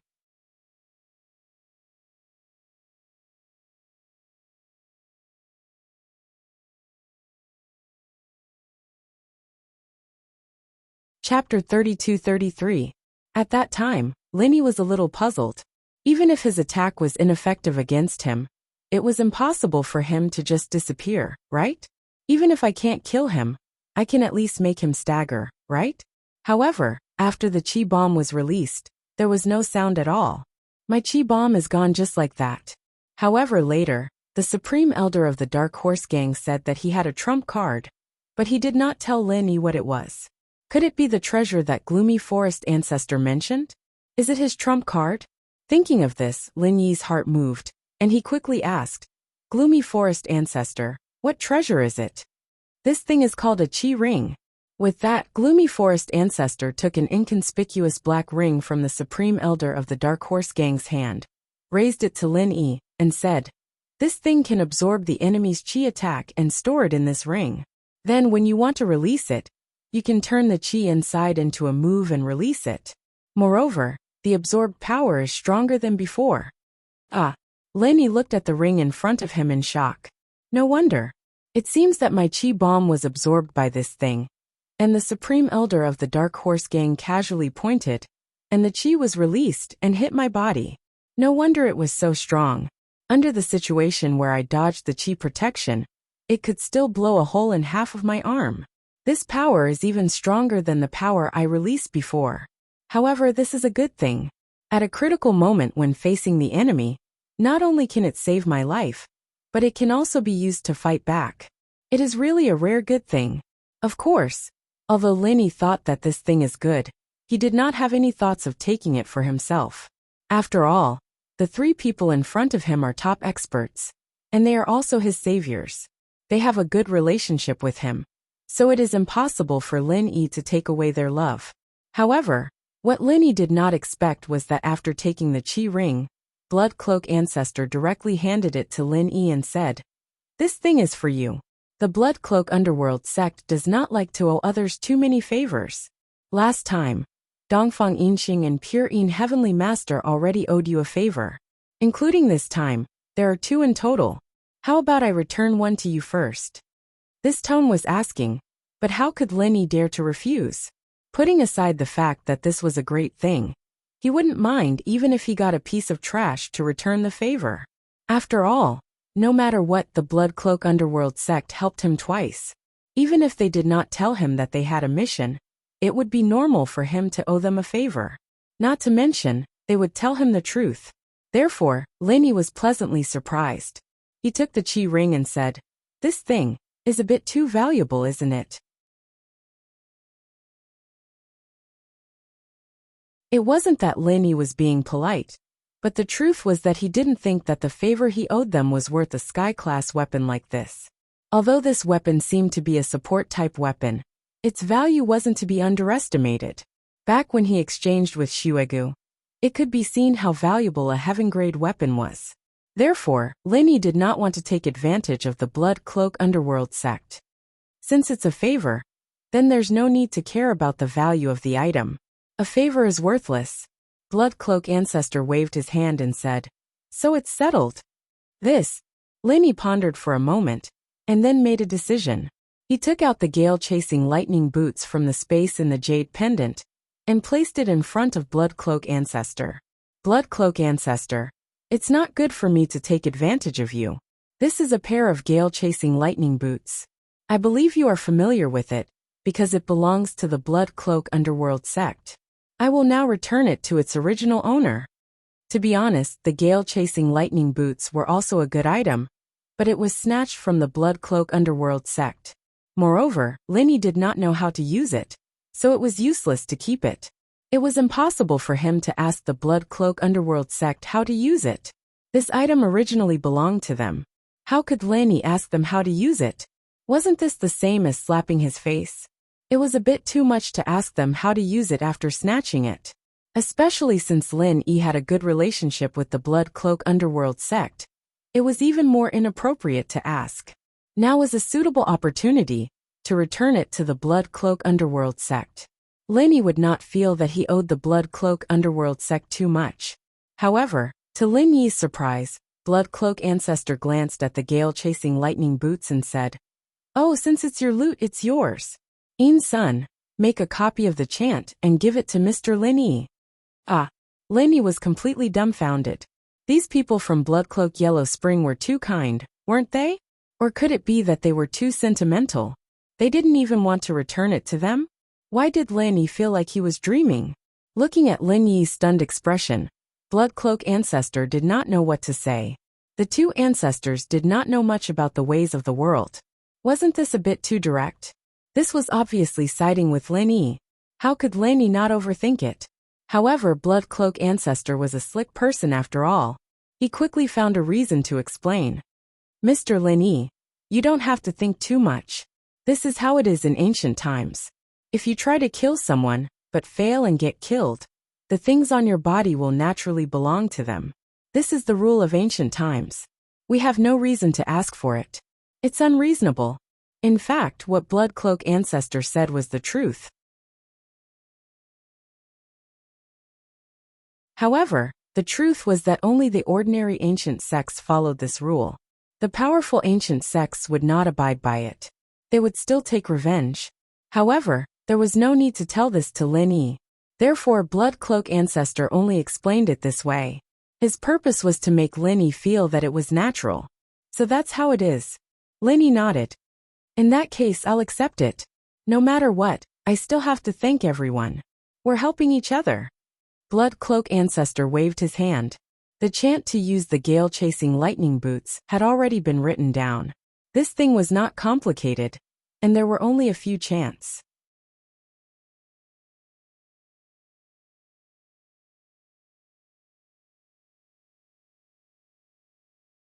Chapter 32-34. The true chi ring is actually very easy to use. You just need to drip your blood on it to recognize its owner. This way, the true chi ring can be activated according to your thoughts. The eerie ancestor didn't hide anything and directly said everything he knew. Of course, this thing can only recognize its owner once. Unless its original owner dies, it can't be used even if someone else takes it away. So that's how it is. Laney originally had the thought of not showing off his wealth. What if someone coveted this thing on his hand? After all, he wasn't a top cultivator yet. Although he had a fierce reputation, he still knew his limits. But this way, he wouldn't have to worry about others thinking about it.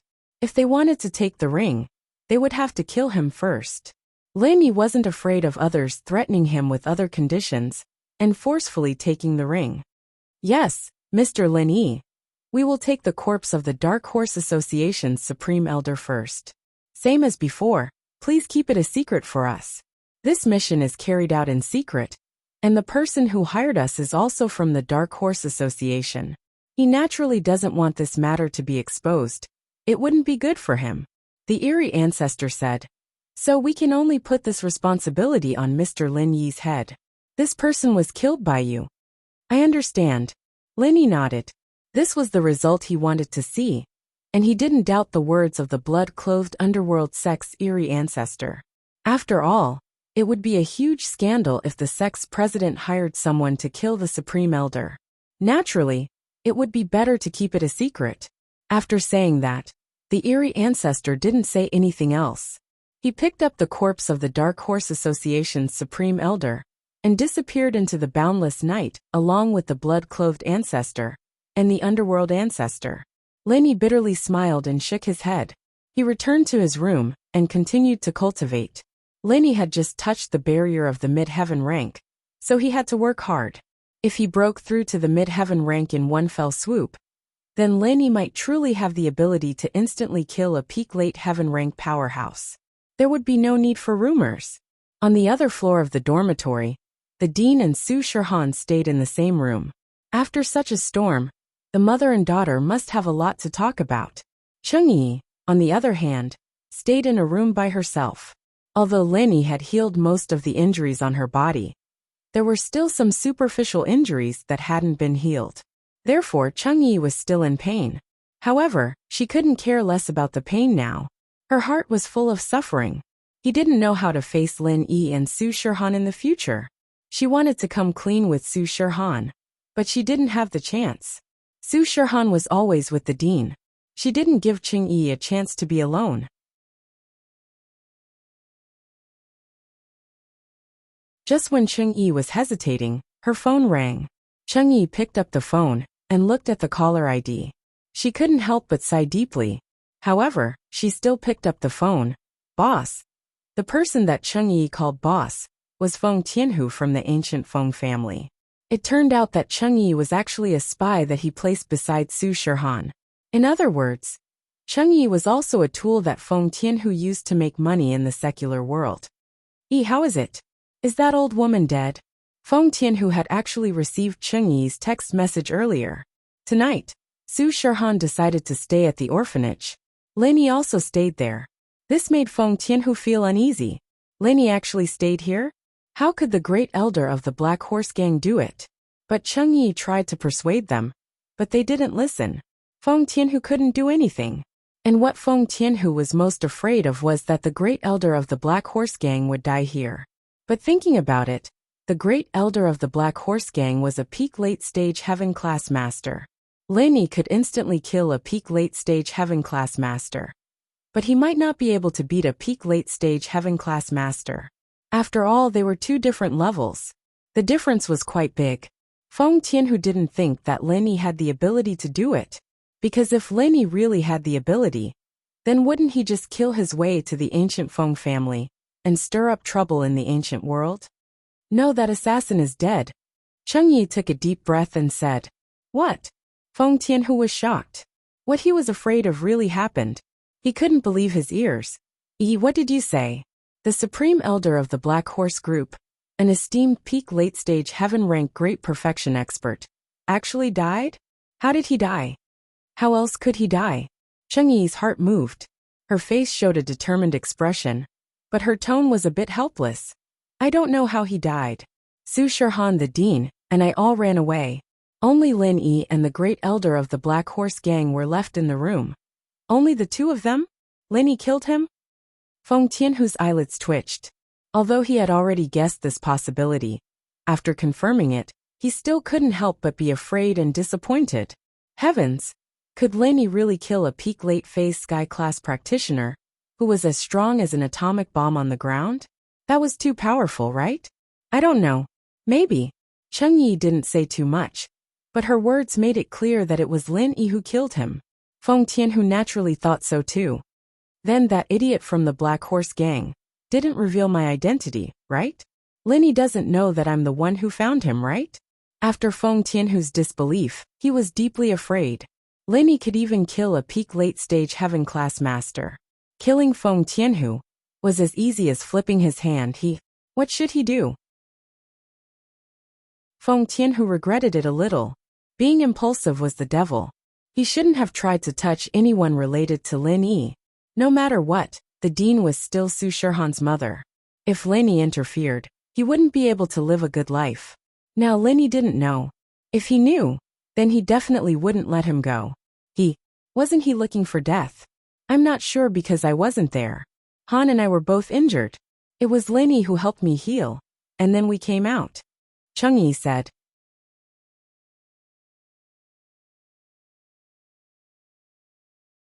Chapter 32-35.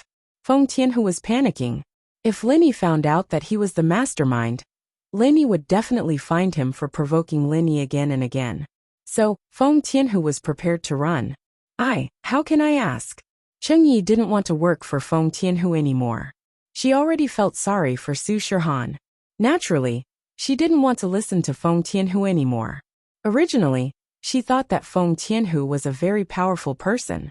She was destined to be unable to fight against him. But now that she heard his panicked tone, he no longer had his usual majesty. So, he was also a paper tiger. In front of Lin Yi, he was nothing. You're a celebrity. Don't tell me you don't have any tricks up your sleeve.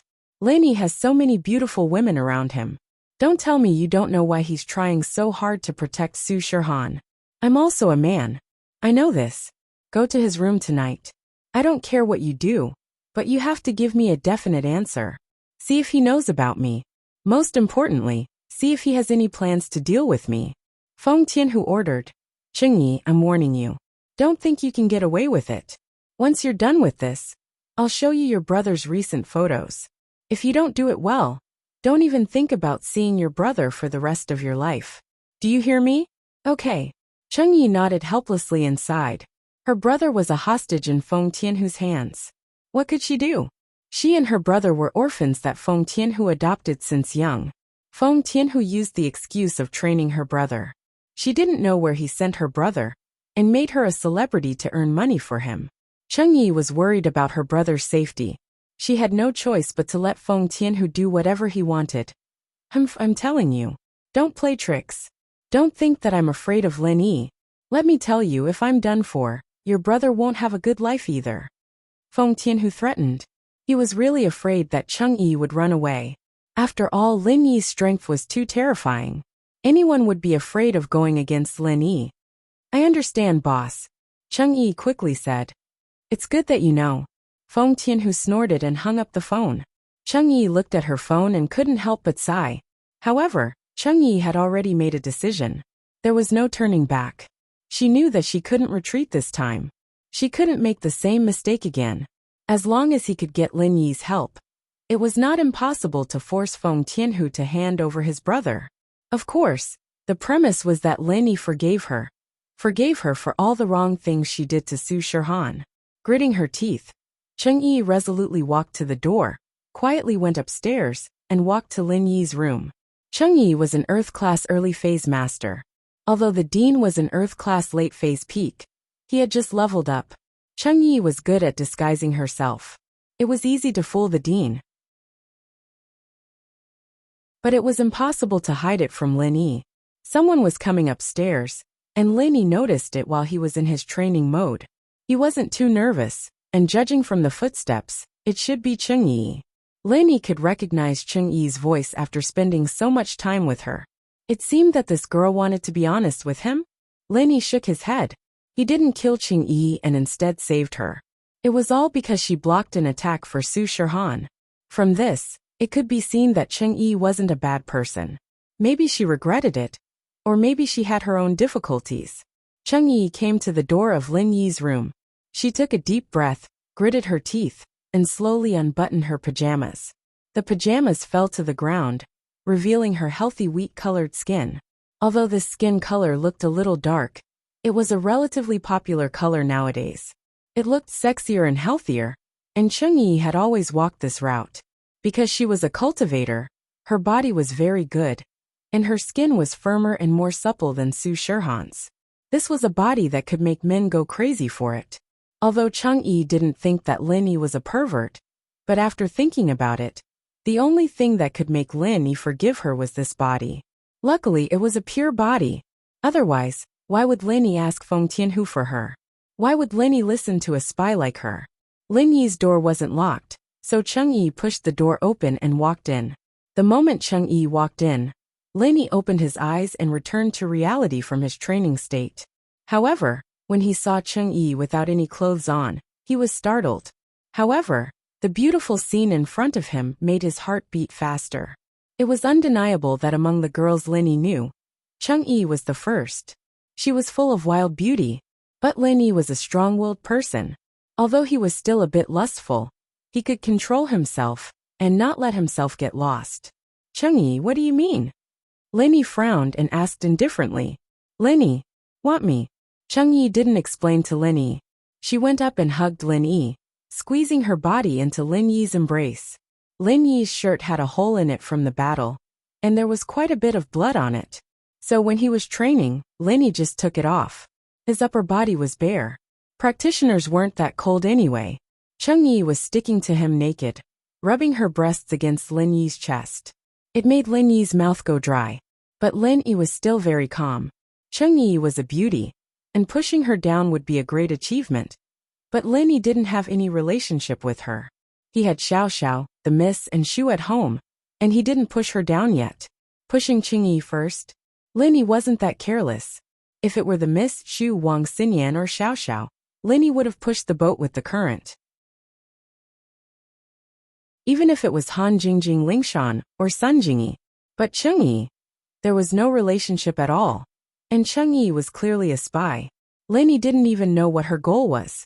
If he really pushed her down, things wouldn't be clear. Should he follow her and harm Su Shirhan or kill her? Lin Yi would be in a difficult position, so he might as well push Changyi away.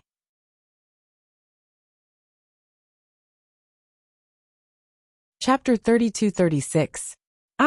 Changyi sniffed Lin Yi's manly scent. She was a little aroused, but she didn't expect that Lin Yi didn't want to touch her at all. She was a little disappointed. To be honest, after spending time with Lin Yi, Su Shirhan's heart was secretly in love with him, and Changyi actually had a good impression of Lin Yi. It was just that the huge pressure on her would sometimes cover up this good impression. When Changyi wanted to get rid of this pressure, her good impression of Lin Yi would suddenly be released, just like when Su Shirhan found her mother. Changyi didn't say anything. She silently turned around and walked to the door. She bent down and picked up her pajamas from the floor. However, Lin Yi secretly swallowed his saliva. The moment Changyi bent down, the mysterious area under her body was right in front of Lin Yi's eyes. It made Lin Yi feel like his blood was about to burst. Lin Yi felt that Changyi did it on purpose. Yes, Changyi did it on purpose. She was a little unconvinced. Before, she wanted to give her body to Lin Yi out of helplessness, but Lin Yi rejected her. It made Changyi feel hurt. Wasn't she pretty?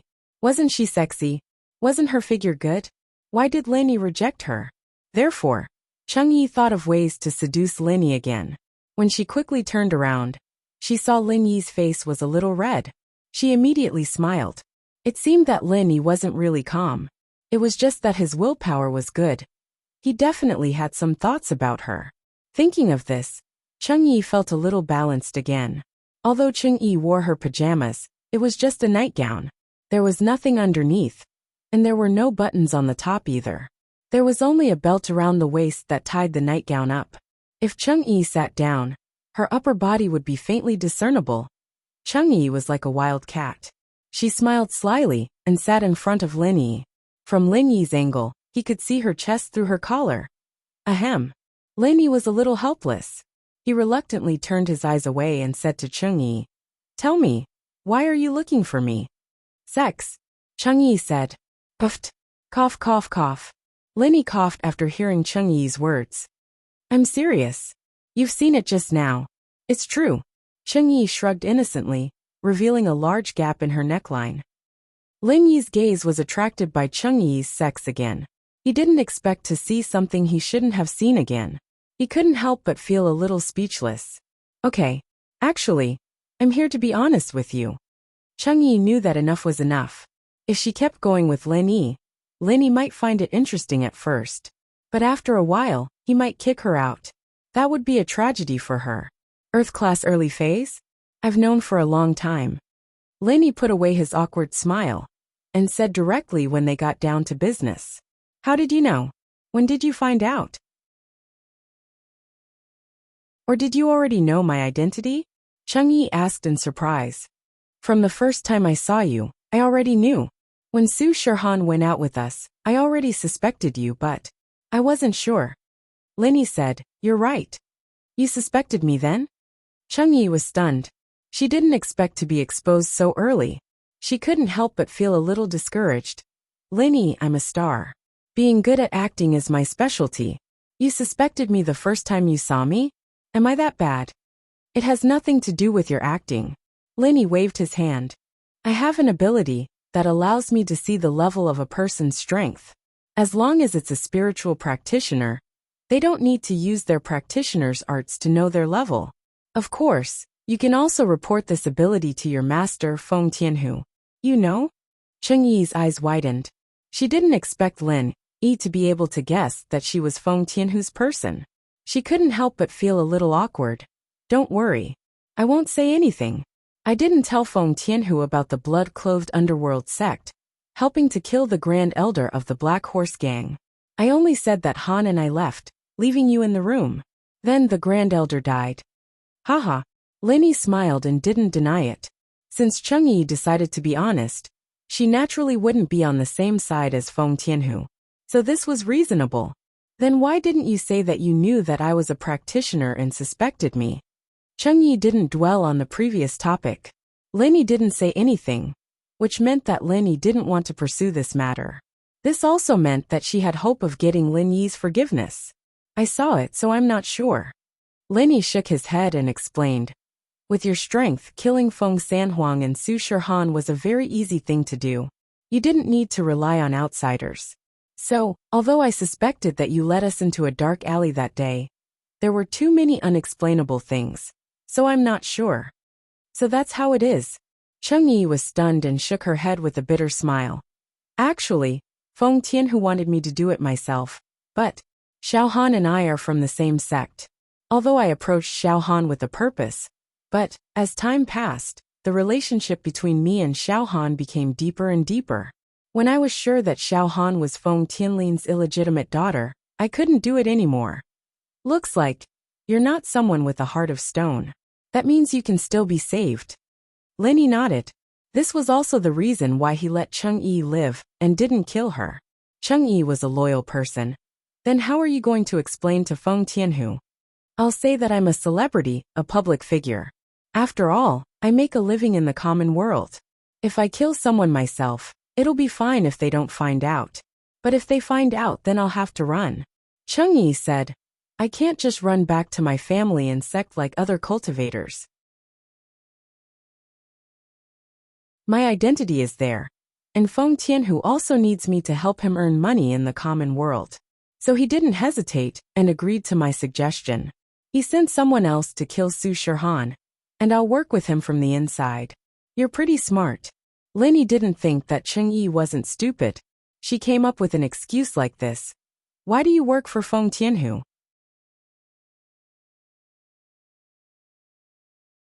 Chapter 32-37. Oh. Lin Yi was stunned. He didn't expect Changyi to have a younger brother. Then he taught us how to cultivate. When I was 10 years old, my brother was taken away by Feng Tianhu, and we were separated. I was asked to be trained as a celebrity, and my brother never appeared in front of me again. Changyi couldn't help but sigh as she said this. Feng Tianhu used your brother as a threat to force you to do things for him? Lin Yi suddenly understood. If that was the case, Changyi had her own difficulties. She was swaying between her brother and her best sister. She couldn't bear to give up one of them. It seemed like he was lucky that he didn't kill her. So she had this kind of unknown pain. Yes. Changyi nodded. Every once in a while Feng Tianhu would send me pictures of my brother.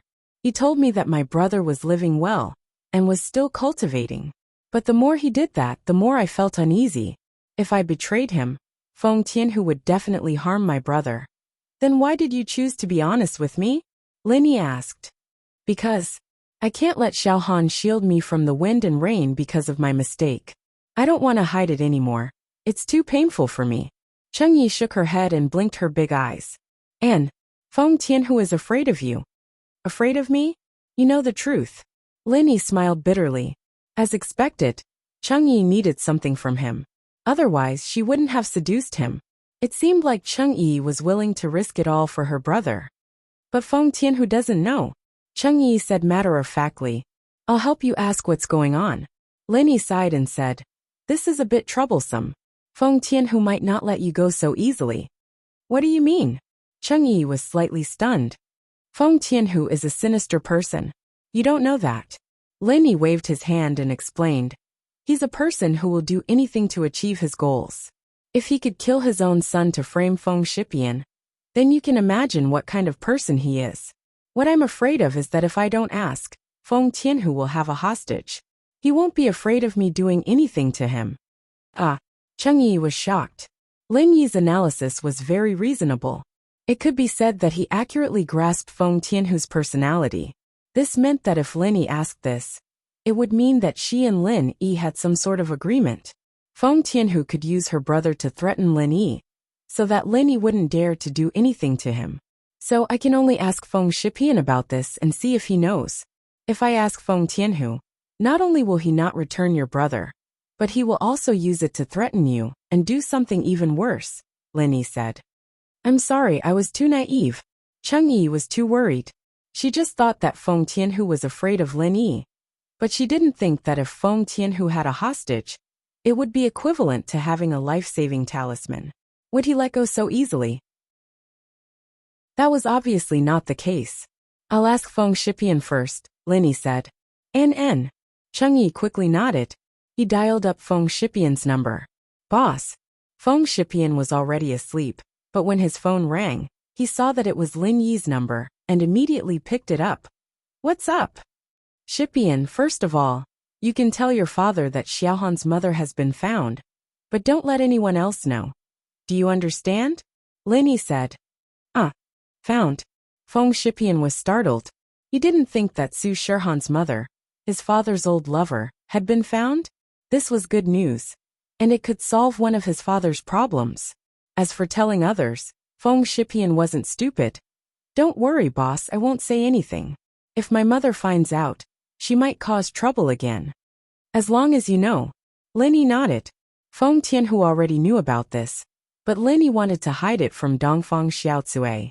Lin Yi didn't want the Dongfang family's people to get involved. After all, Lin Yi's strength wasn't real.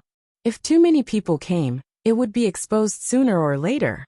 Of course, there was no need to tell this to Feng Shipian.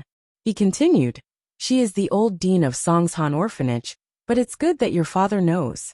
Don't do anything for now, or it will be exposed. I understand. Feng Shipian nodded. One more thing, just now, Feng Tianhu found a great elder of the Black Horse Society to assassinate the old dean. Lin Yi said, my third uncle? He found someone from the Black Horse Society? The great elder of the Black Horse Society. Wouldn't that be a peak late phase heaven class master? What happened to him? Feng Shipian was shocked and quickly asked. Dead. Lin Yi said, the old dean is fine, don't worry. That's good, boss is the best. Feng Shipian was very surprised at how a sky-class late-phase peak master died. But there were rumors in the ancient times that Lin Yi could instantly kill sky-class late-phase peak masters. It seemed like the rumors were true. One last thing, do you know Changyi? Lin Yi asked. Changyi?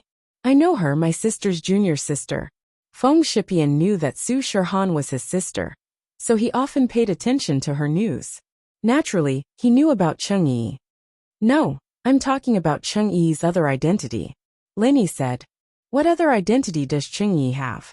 Feng Shipian paused, not understanding what Lin Yi meant. She's a chess piece of Feng Tianhu.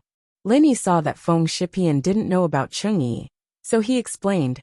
No, Cheng Yi has turned to the light, but her brother is in Feng Tianhu's hands. Can you help me ask around? Her brother? That's fine, what's his name? If he's in our ancient Feng family, then there's hope. If he's not, then there's nothing I can do, Feng Shipian said.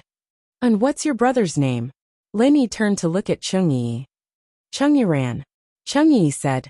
He's 2 years younger than me. He should be 16 this year. I heard that he just reached the early phase heaven class master. Cheng Yiran, 16 years old, early phase heaven class master. Lin Yi said.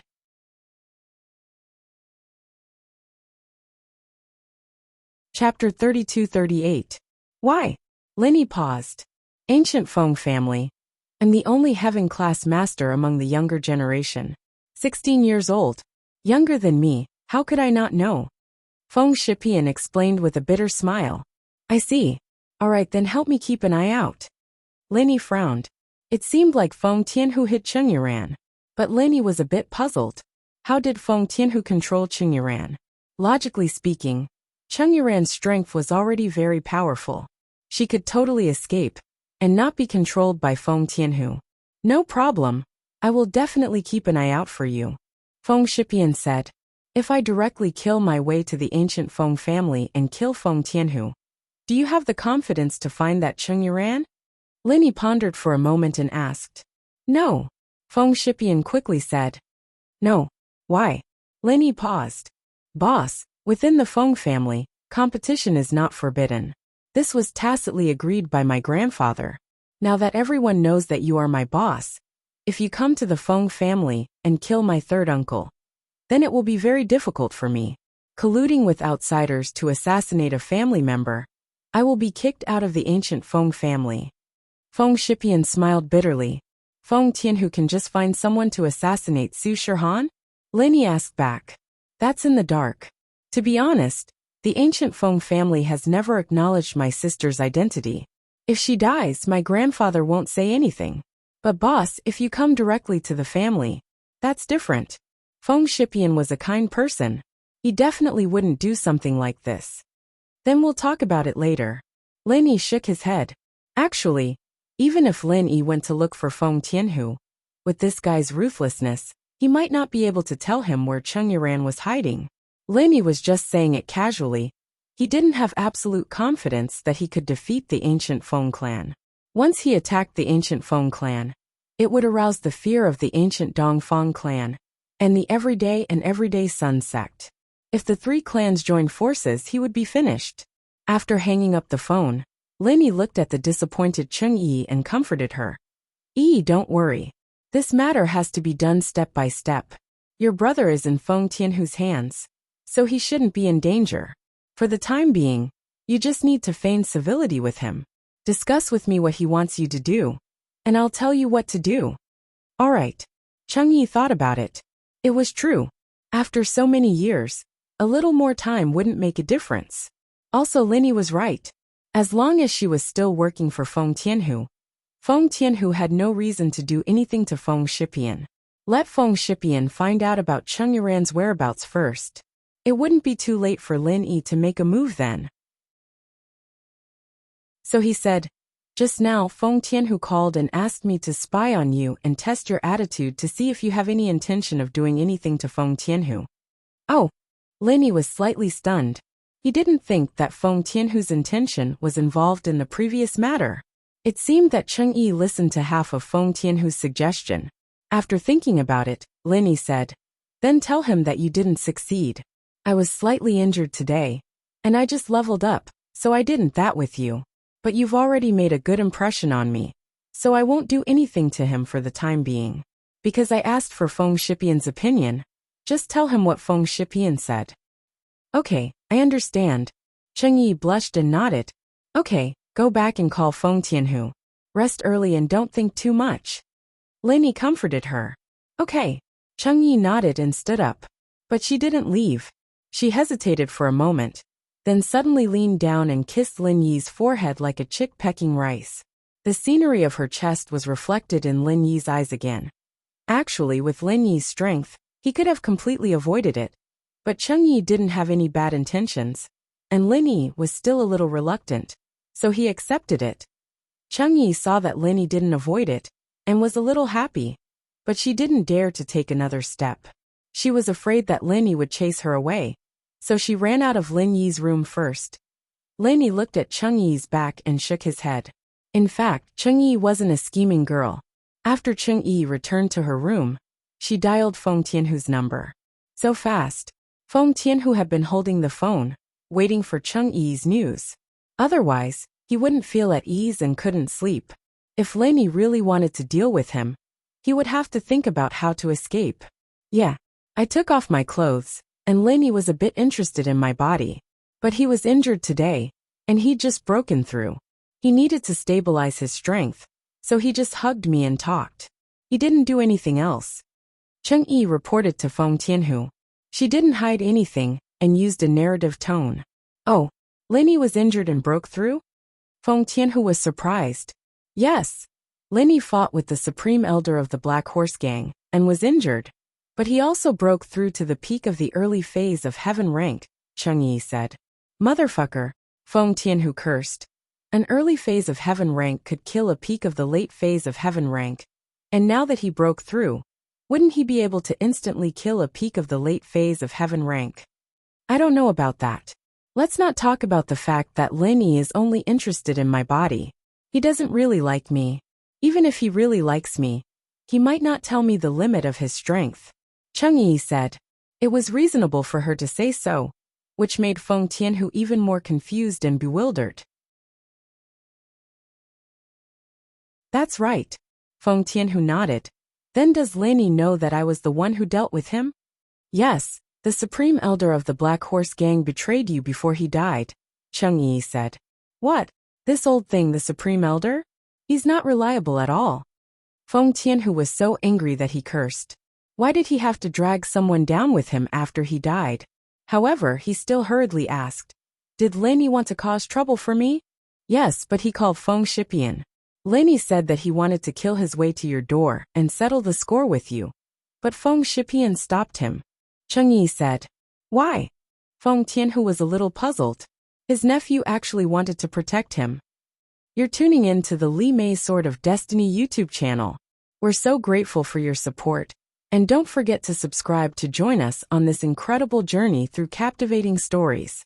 Your generosity through donations truly makes a world of difference, as it's the primary source of revenue that allows me to expand and enhance this channel for you.